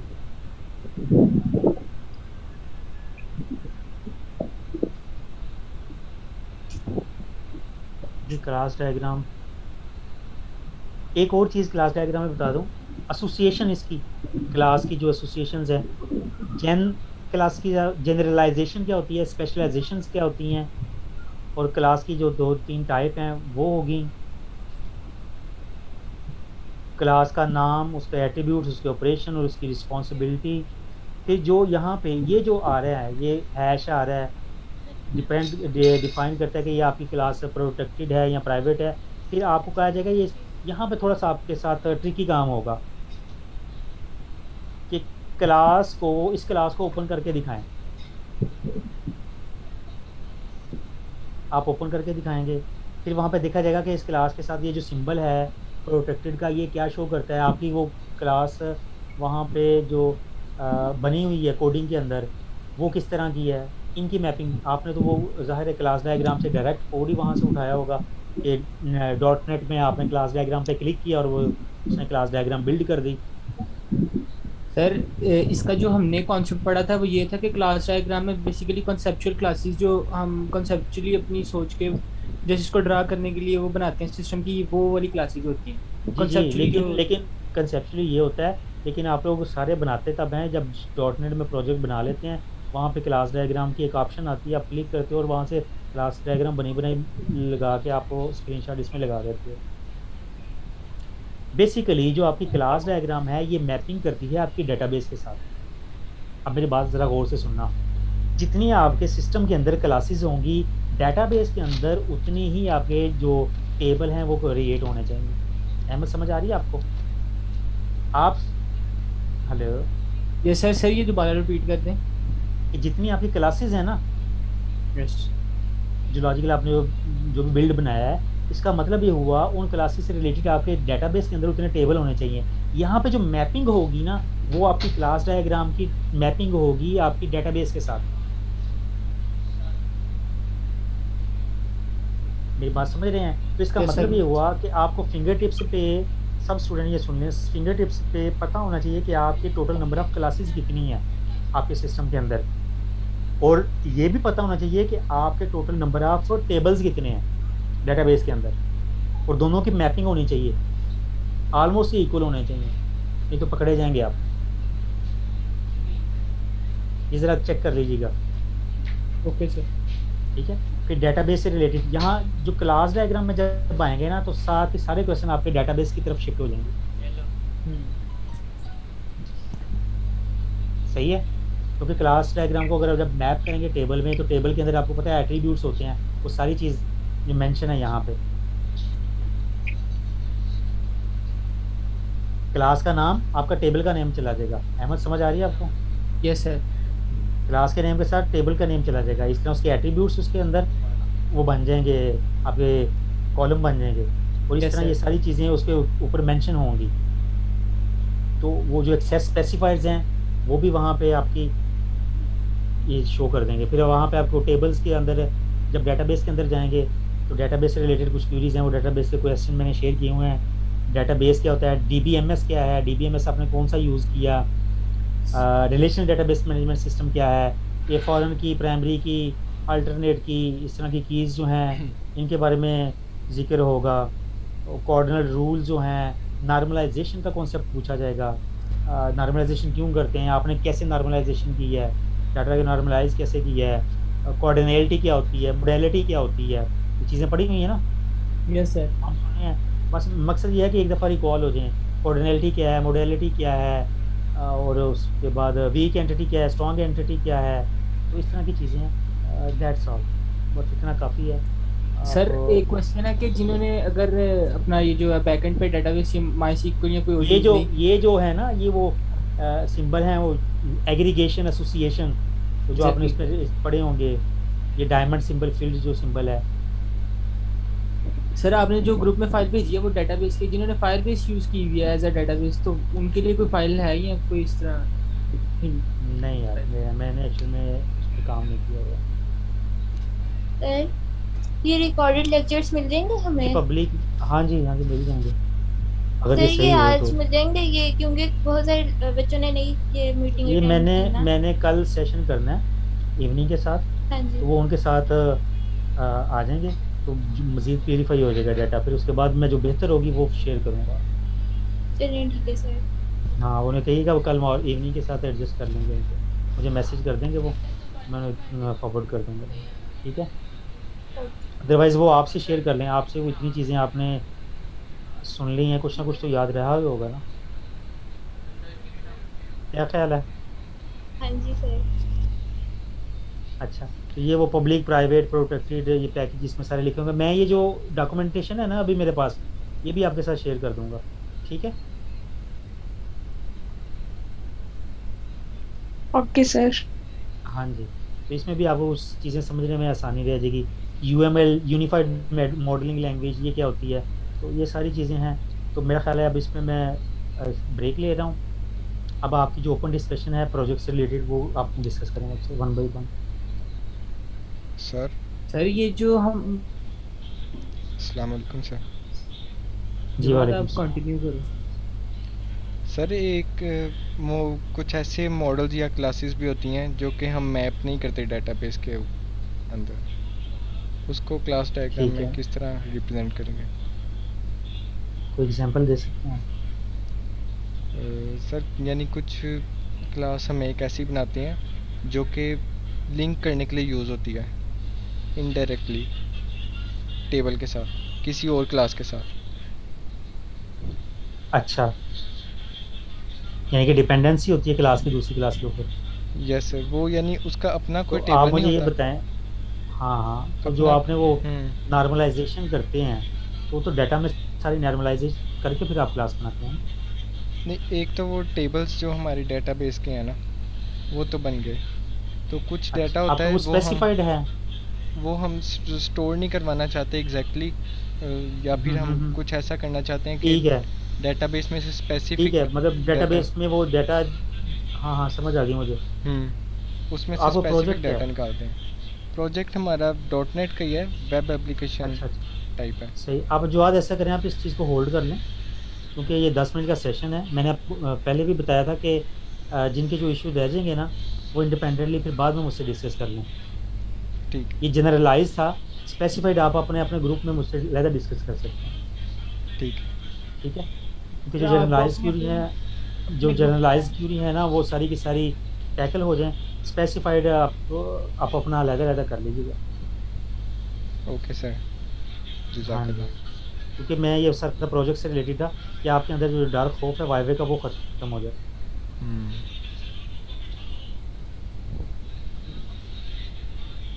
जी, और कोई क्वेश्चन है किसी का जनरलाइज? सर एफपी एनालिसिस के अंदर जो एफटीआर और आरईटी का कॉन्सेप्ट है, वो तकरीबन आईटीसीएस इवनिंग मॉर्निंग सब में सबका ही लगा, तो किसी को भी समझ नहीं आ रहा एफपी एनालिसिस का। मैंने तो उसकी एक फाइल आपके साथ शेयर करूंगा, मैंने पहले बताया था। Thank you. आरईटी डीईटी जितनी भी है ना, external query, external output, external input, वो फाइल मैं आपके साथ शेयर कर देता हूँ। 1 पेज की फाइल है, उसको आप देख लीजिएगा सिंपल। Okay sir. प्रोजेक्ट की जो एग्जीक्यूशन है उससे रिलेटेड बात करें अभी आप। मैंने जस्ट ये 10 मिनट उसके लिए रखे हैं।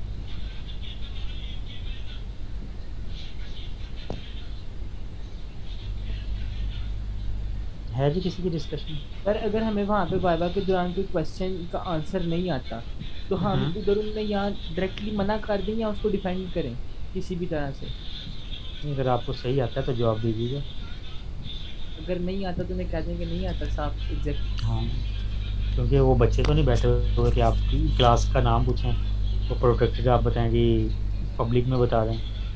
हाँ, कभी ऐसा हो सकता है कि सर मैं ज़रा कंफ्यूज हो गया हूँ, तो आप मुझे थोड़ा टाइम दे दें, आप बता देता हूँ।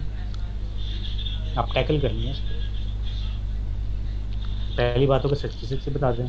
अगर आपको अपने पे कॉन्फिडेंस है और आपको कुछ भी नहीं आता, तो फिर आपको थोड़ा बहुत ट्रिकी गेम खेलनी पड़ेगी। मैं थोड़ा सर कंफ्यूज हो गया, मुझे टाइम देना, बता देता हूँ। तो कोई बात नहीं, वो क्वेश्चन छोड़ देते हैं, टीचर अगला क्वेश्चन पूछ लेते हैं। वो शाज़ेब है यहाँ पे कहीं? यस सर, मैं इधर ही। तो यार आप भी कुछ पूछ रहे हैं क्या? आप सुन ही जा रहे हैं? सर मैं नोट कर रहा हूँ साथ साथ। अच्छा अच्छा, आप तो बड़े अच्छे बंदे हैं, पूरे 8 सेमेस्टर नोट ही करते रहे आप। आज कुछ बोल ही ले यार। अस्सलामुअलैकुम सर। जी वालेकुम सलाम। सर जी, जो हमने प्रपोजल सबसे पहले सबमिट करवाया था, उसमें हमने ऑब्जेक्टिव लिखे थे जिसे हमने मीट करना था। तो वो ऑब्जेक्टिव आपकी फंक्शनैलिटीज़ हैं, और वो अगर आप में से सारी ऑब्जेक्टिव नहीं हो सकी तो आप बता सकते हैं कि इतना टाइम नहीं था कि मैं इसके ऊपर काम कर पाऊँ, और कुछ मैंने फंक्शनैलिटी ऑब्जेक्टिव हैं रिड्यूस कर देंगे। आपका क्वेश्चन क्या था वो आप पूछ लें। यही था कि अब उसे ट्रेस किस तरह करेंगे, वो तो हमने मेंशन किया कि आप तो सिर्फ यूज केस। बस इसी पे रहे ना आप, ये फंक्शनैलिटी पे आ जाएं, यूज केसेस पे आ जाएंगे आप सीधे। जी ठीक है सर, बस थैंक यू सर। सर ये टेबल्स और क्लासेस का इक्वल होना जरूरी है? पता होना जरूरी है कि कितने हैं। सर हमने अभी कहा था ना कि जितने टेबल्स हो उतनी क्लासेस होनी चाहिए। मैपिंग होती है, बिल्कुल मैपिंग होती है। तो सर हमारा एक टेबल है, उसकी हमने क्लास नहीं बनाई क्योंकि उसका किसी के साथ रिलेशनशिप नहीं है वैसे भी। मैंने कहा जी मोस्टली ऑलमोस्ट करीब होने चाहिए।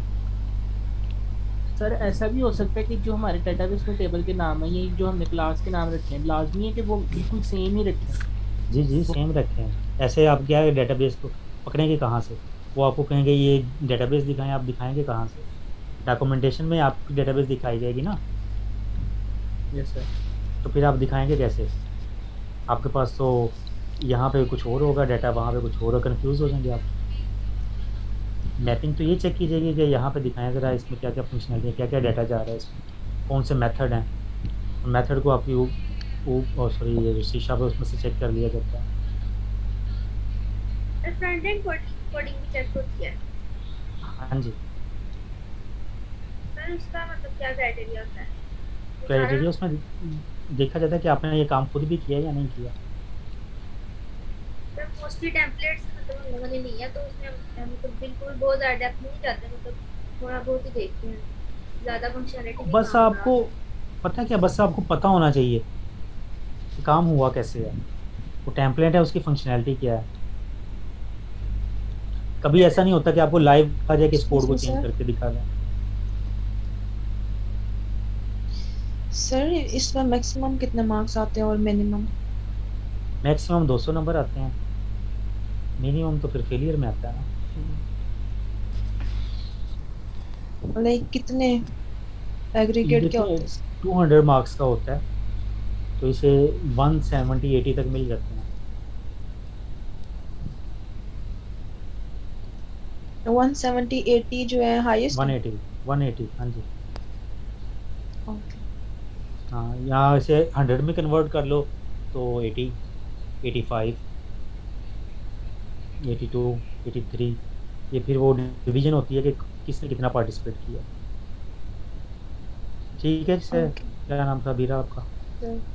हाँ जी सर, आपका कोई क्वेश्चन?